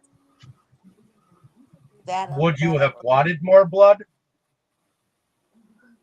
No, I mean it worked for this particular movie, and I think it worked really well to do it that way. So I thought the production was good because certain certain directors do it certain ways, and this is one of those ways, where they don't show a whole lot, but you know, and it's you still get that point, you still get the whole thing without, like I said, without like blood spurting everywhere, you still get the idea. So I think they did a good job on that.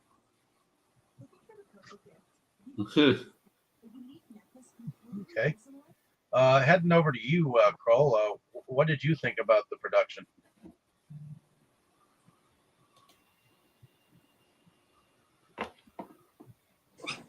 Ugh. It was fine. I mean, like Philip already said, it doesn't really need much of a production. The acting was great. The acting made the movie. What production they needed was seen, was fine. Everything was in place. Nothing. I don't really didn't really recognize anything out of place or messed up as far as production goes. So I guess they did a good job. Yeah, not a lot to it. I think it's a movie where the script and the actors really carry the movie out. And well, except for the end fight scene actually had some great choreography. So we'll say that about the production is the choreography was really well done. That the fight scene the fight scene and the chase scene and everything on the boat was definitely well, like that was definitely the best part of the movie. Um, yeah, hands down, definitely. I definitely say it's the best part of the movie. So they did a awesome job with the choreography there. Okay. And I myself, I thought the production was pretty cool. I mean, I like the fact that that it's in this like fisherman's town. Um, for some reason, I like the fact that that it's kind of done on the 4th of July, so you could technically watch this around the 4th or ish, if you really wanted to. I do like, for some reason, I like the fact that that the accident happened on that curvy ass road. uh, that because it looked like they were going like 90 miles an hour around that twisted ass cove area. And I do like the moment where they're sharing the urban myth of the Hook story and how it comes up every so often, even by the cop. And that's actually a kind of a classic moment where the cop goes off to investigate something. It was set up that that road was you know closed off so that he had to go down that back alley, you know. And the dude was supposedly having truck issues, and she was like screaming in the car, "No, no, behind you, you know."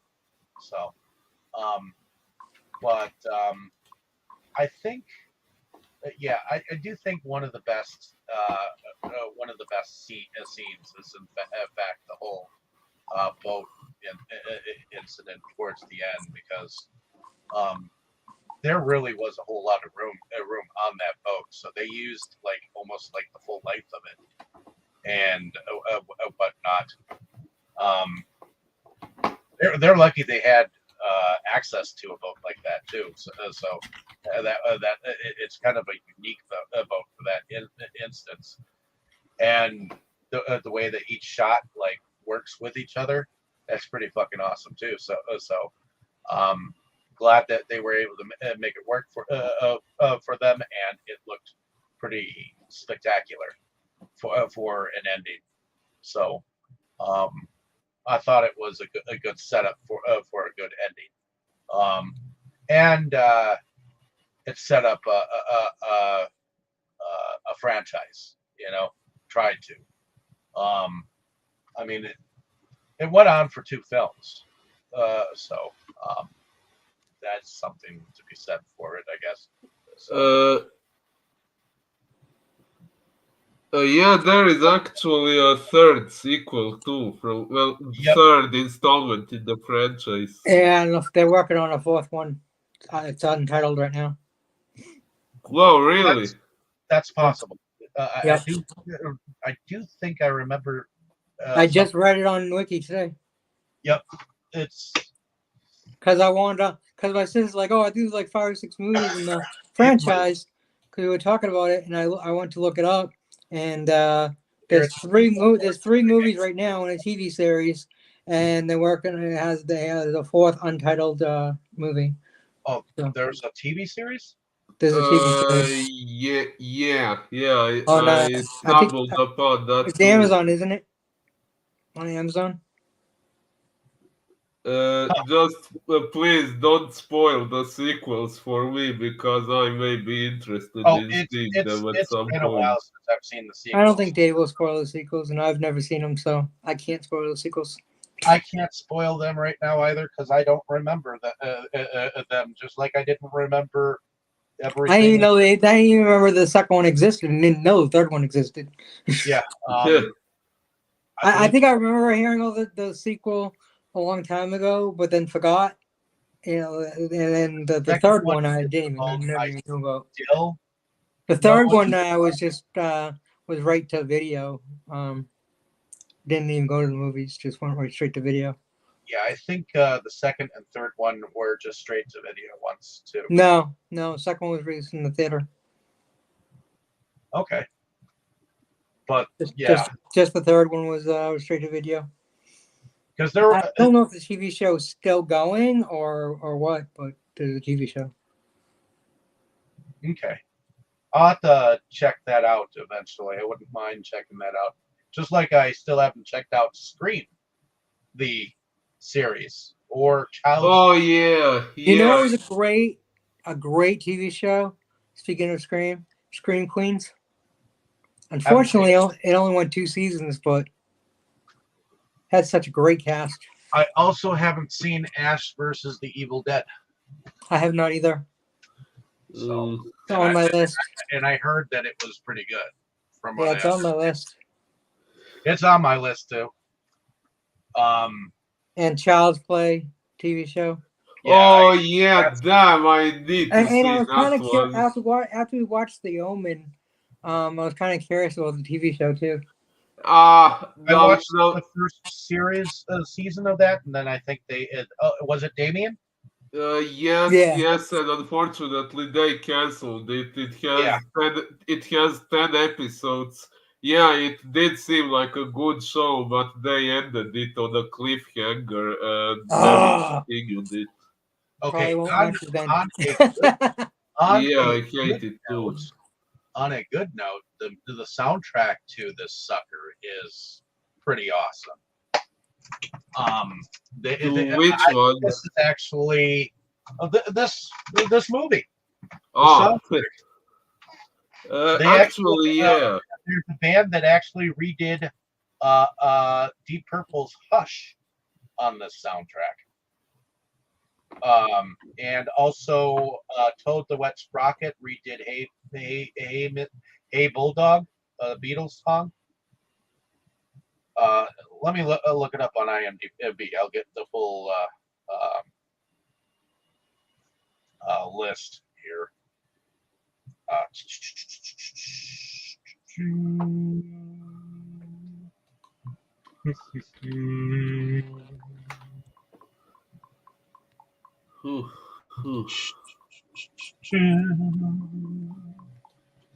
I know that there was a score for this, but I'll get into that after I do the soundtrack, because the soundtrack intrigued both of us a little bit. So, Type O Negative does a song on here called "Summer Breeze." The band of the Royal Marines does Portsmouth. The band of the Grenadier Guards does "Anchors Aweigh." My baby's got The Strangest Ways was performed by Southern Culture on the Skids. DUI was performed by The Offspring, which I think that was the song that was being played while Barry was up in like on top of the car and shit. Forgotten 2 was performed by Ugly Beauty. Wake Up Call was performed by the Mighty Boss Tones, which was a ska band at the time. Waterfall was performed by the Tin Pedals. 100 Days performed by the Flick. Hey Bulldog was performed by Toad the Wet Sprocket, which was a Beatles song that was written by John Lennon and Paul McCartney. Which honestly, I want a copy of that song, so I'm eventually going to download it for myself. And then there's another version of Summer Breeze, which was performed originally, but Summer Breeze was originally written by Seals and Croft. So there's 2 different versions of Summer Breeze on here. So Great Life was performed by Goat Boy. Don't Mean Anything was performed by Adam Cohen. Hush was the Deep Purple song that was redone by Kula Shaker. And then, of course, Stars and Stripes Forever, America the Beautiful, Where Did You Sleep Last Night was performed by Leadbelly. Your Grand Old Flag, and Beautiful Girl, which was performed by Bing Crosby in here. Free, performed by Ultra Nada, On the Wings of Tomorrow, Fame. Let's see. Kid by Green Apple Quickstep. 2 Wiki. This Ain't Summer Love, performed by L7. Losing It by Soul Asylum. Clumsy by Our Lady Peace, which I remember Our Lady Peace being a Christian alternative. Proud, which was performed by Korn. And Sugar is Sweeter, performed by Cornelia Anit van Leeuwen. So I don't know if any of you knew any of those songs, but I thought Tammy and I were more interested in the Hush version, but I'm interested in Hey Bulldog myself. And I know I have a bunch of CDs by Toad the Red Sprocket. I've actually never picked them out of my collection and actually listened to them. So I'm curious about probably going to listen through the entire discography of Toad the Wet Sprocket just to see what I like of them. So, excuse me. But in any case, let's see. Somebody did the composing music too. Going backwards. Okay.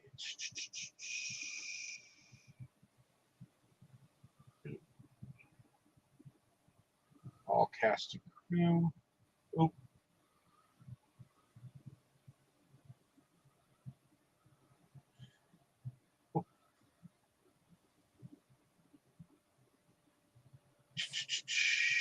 Give me 1 second here.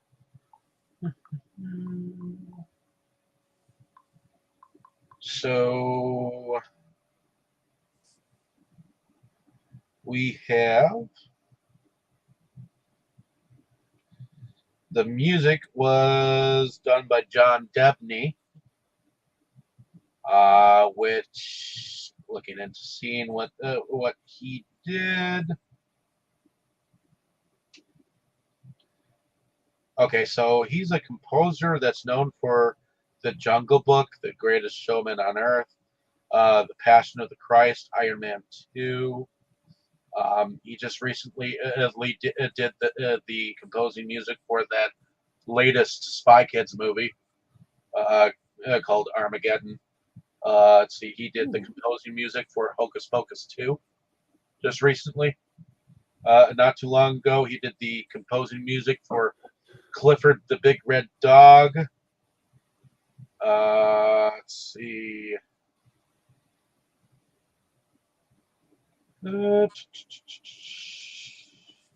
Dora and the Lost City of Gold. He's done some of the composing music for Madden from NFL games in 2019. He did some composing music for Young Sheldon. Whoa, wow. Let's see. Going further, he did some composing music for the SpongeBob movie, Sponge Out of Water.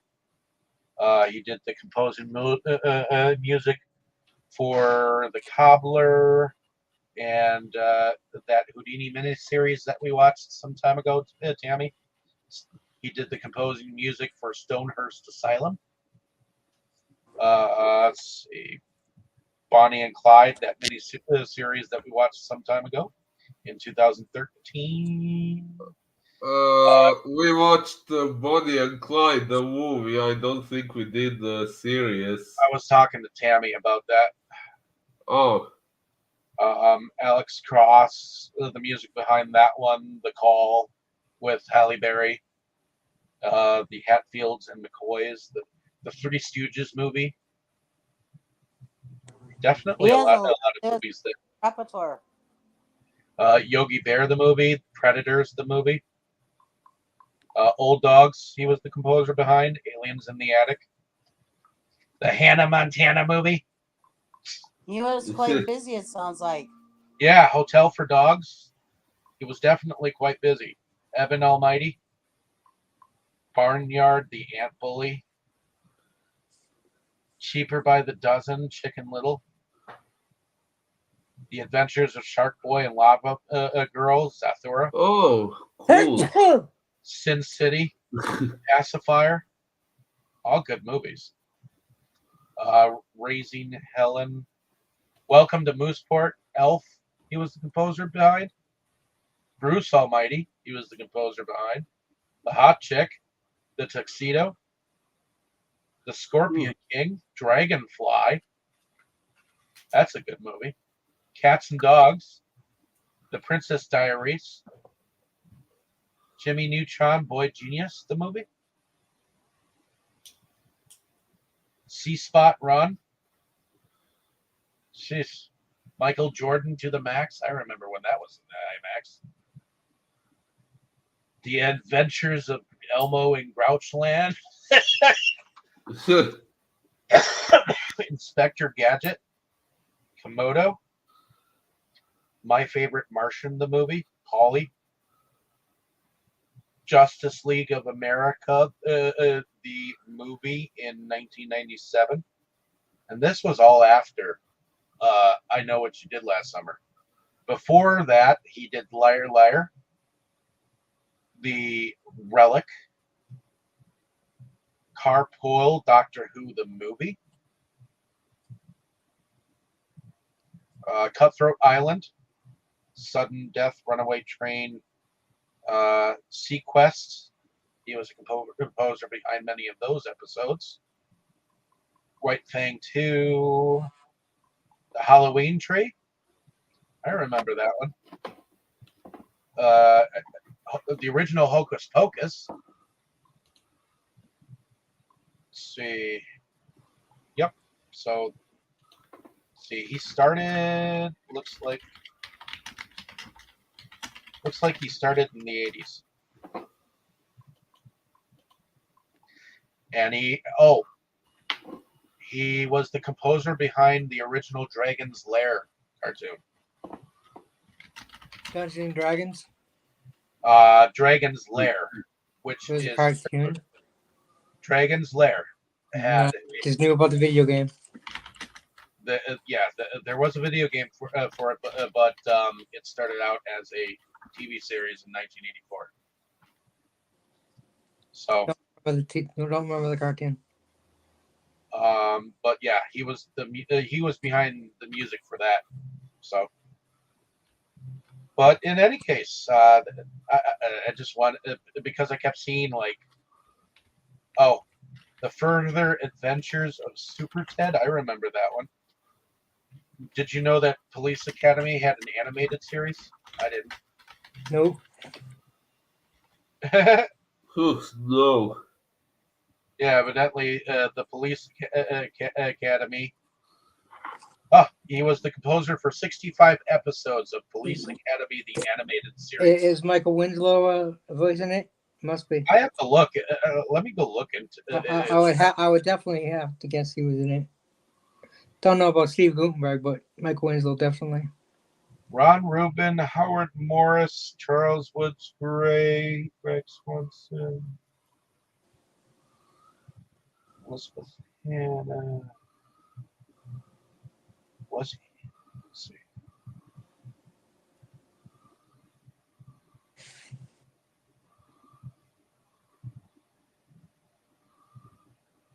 Looking. He was not. Not that I can see. Michael Winslow, though.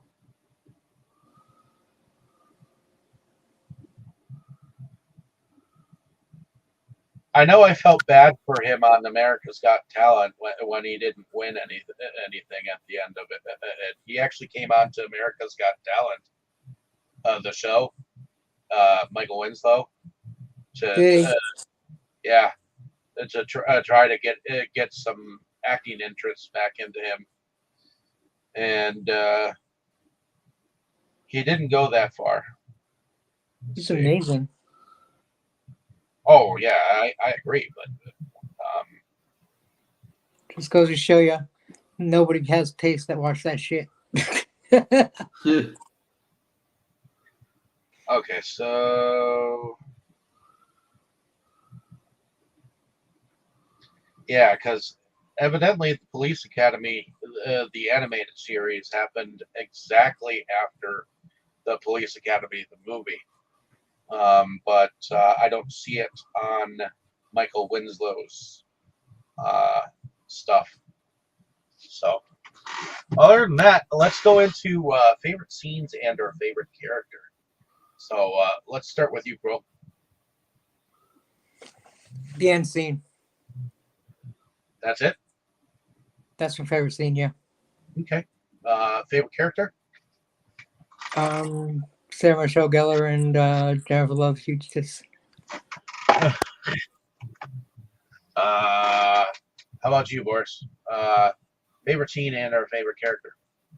Favorite scene probably when the killer was finally revealed and the final fight with him.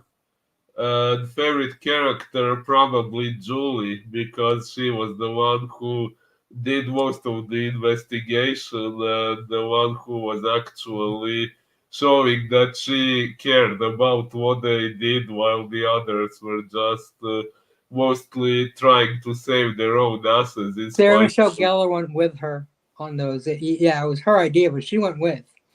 But she cared too.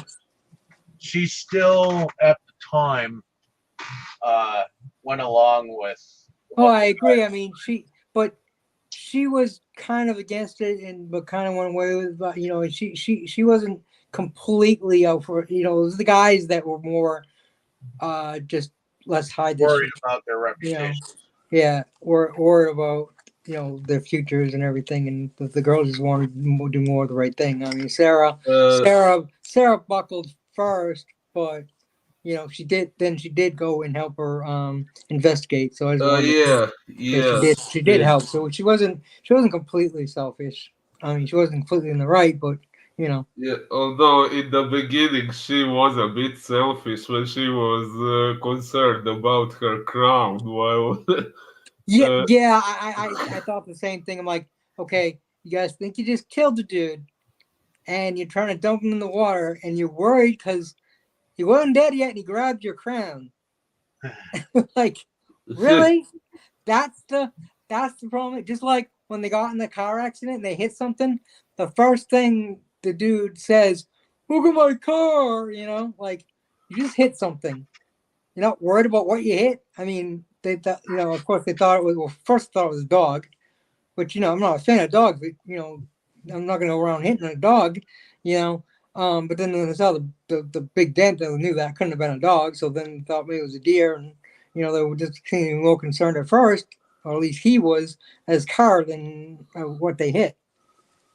And hitting deer definitely could do that. I mean, I've heard of stories of cars being completely totaled from hitting deer, and the deer get up and running away. So, Spoon down. yeah. So that's exactly. I mean, the fact that they found him, but they found him quite a ways away. Like, I don't really know how the hell he flew that far. I mean, yeah, he hit, but how he, since he flew away that far and all that, how did he even survive and became able to well, I do mean, everything I he flew did later? as a 7-year-old. I got hit by a car, going like 40 miles an hour, and I flew from the middle of the road to the sidewalk and got up and walked home. And I was only 7. So. Alrighty. Wow. Well, the fact that he had no pulse and seemed to be dead is the part that's like, okay. Yeah, I found that a little confusing, but then again, they were, I guess maybe they didn't know how to check the pulse properly, since... Possibly. There is that. Alrighty, Tammy, favorite character and our favorite scenes. Well, I guess I have to go with Crow on the favorite scene. I really do like that whole ending scene, her whole thing through the boat and everything, and it was just it kept intensifying and intensifying. Ray coming. That was his name, Ray, the boyfriend. Ray coming to and everything. It was just it kept you on edge. That whole. It might have only been like 5 minutes, but it was just like, I don't know how long the whole scene took, but it was just like, that whole thing was really intense. And my favorite actor is Julie, or Jennifer Love Hewitt. Okay. I'm in between Sarah Michelle Gellar and Jennifer Love Hewitt. I'd like to be between the two. Boom. Maybe when I was a kid, I would have loved to have been. Well, when I was a teenager, I would have loved to have been between them two. They were some hotties at the time, and neither one of them were weak individuals as characters. So they're still good looking. Jennifer Love Hewitt is. I haven't seen Sarah Michelle Gellar lately, but at least I have. But for many years, she pretty much looks the same, just slightly older.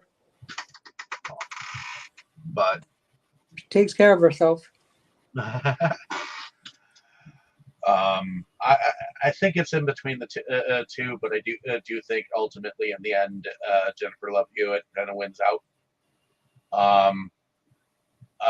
Though I do like Sarah Michelle Gellar as an actress as well, so I'm kind of pinned in between liking both of them at the same time for different reasons. Exactly. But other than that, I know Freddie Prinze Jr. had his day, and this was one of the ones that kind of like juxtapositioned himself forward as being like a lead actor for a little bit, but it didn't last long. I feel like he went like 4 or 5 movies, and then all of a sudden you didn't hear about him anymore. But same thing with Ryan Philippe. I feel like he was popular for a moment, and then his fleeting popularity just went downhill. I don't know why. I don't know how, but suddenly we just didn't hear about him anymore, like after the 90s. So I feel like this was their Fantastic Four movie. So there we go. Yeah. And I think it's kind of interesting that Big Bang Theory dude ended up being a character in here for a little bit. So, well, he did this long before he was in the Big Bang Theory. Yes, I know that. I do know. There was another movie where he played like Theory, dude? he played like a rapper type character and stuff, and but yeah. In any case, other than that, hopefully you, the audience, has enjoyed our discussion on this film. Thank you for coming. Let us know down in the comments what you thought of our discussion. We'll definitely be back next week with Crow. You have a choice coming this next week, right? Yep. And what is that movie?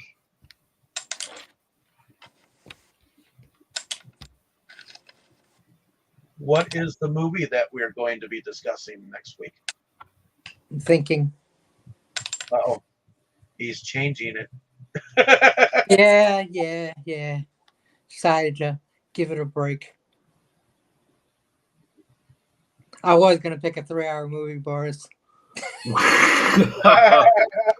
Oh my! Because you missed my last one and you gave a stupid excuse that you didn't know we were having it. Actually, I did say I was going to be absent, and I suggested postponing it for next week. But apparently, you all didn't see the message somehow, and I posted it in our group conversation. Probably making sure that we actually got your message might have been a good thing. But in any case, well, none of us got it. I posted it in the group chat, Delusions of Grandeur. I still haven't seen it. So and I went back and saw it. I went and scrolled back and saw your message. What happened?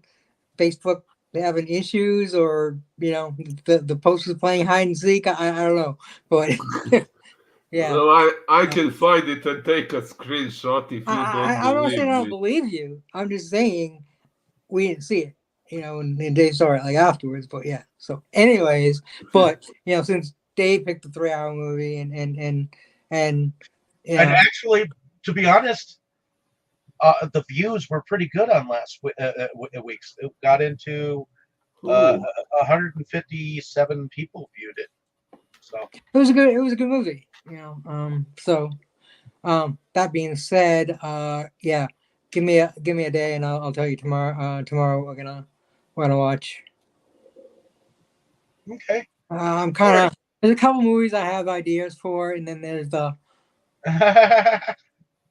Actually, you know what? Why don't we do something? Why don't we watch a movie that I actually own but I have not seen yet? That'll kill two birds with one stone because I'll get to watch it. And I hadn't seen it yet because I only watch the movie once a week for this, and that's it. So, that's a good plan right there. So, how about oh wait, I gotta ask Dave. It's okay because it's technically not the first movie in the series. What movie? I wanted to watch Ant-Man and the Wasp: Quantumania. Wait, what did you say? Well, it doesn't matter if Dave says no. Do you have both? I do not. Don't you have that? Oh, wait a minute. Oh, yeah, I do have both. I forgot I have the. If you want to do a double movie discussion? It's up to you. I'll do it, but it's up to you. I think Boris might have a heart attack with that though. Because that's probably going to be what, 4 hours, close to 4 hours, because I think they're around 2 hours apiece. Oh, why? Maybe a little less. I don't know, but Marvel movies tend to be close to 2 hours, aren't they? I don't know. I don't pay Yeah, attention to how long they are. I just love them. So I don't really pay attention to how long they are. if you have the first one, Yeah. can I we have do that one? Huh? If you have the first one, can we do that one? And if you want to talk about Ant-Man 2 a little bit in Ant-Man, you can, but we'll have a second. We'll do a twofer, as long as you're okay with it, doing Ant-Man this time and then Ant-Man the sequel on your next turn. Why don't we Would just that be do them? cool? So What? uh, Do them both at once? Ant-Man Why don't we do them both from at 2015. Why don't we just cover both of them? I'd like to, Why? like I said, Dave's up for that. You're up for that. I'm up for that. It's all down to Miss Buttercup down there that doesn't like long movies. Which means you would have to. Well, truth be told, if it's 2 movies, I would prefer to do it in 2 weeks and not both at once. But if you all decide on doing both at once, I will go with it. Okay, it's settled. We're doing both. Okay. I guess. I already know what movie I want. And if you for my- miss, I will pick every 3-hour movie there is in existence, even if it's a documentary and I hate it. So don't miss. Uh, I'm warning you now. well, Don't make any the other fact plans. the fact that yes. You'll get a break after this because the movie that I'm picking is not 3 hours. So Good to know that. Well, hey, my movie, neither one of my movies is 3 hours. And We're just doing about that one that I missed, I actually, in my message that you didn't read, I actually did suggest postponing it for next week so that I do not miss it. I heard you say that. Again, I didn't see the post, but again, I heard. Well, that's not my fault that you I didn't didn't see say the you post. did. It was your fault for not checking to make sure we read it, but That is true. you guys, it's done. It's over with. Knock it off. I checked that it hey, was we like sent. beating dead horses, all right? Yep. Anyways, Any of the damn. So there. like, share, and subscribe, everyone, and everyone say good night. Good day. night, I everyone. say good day.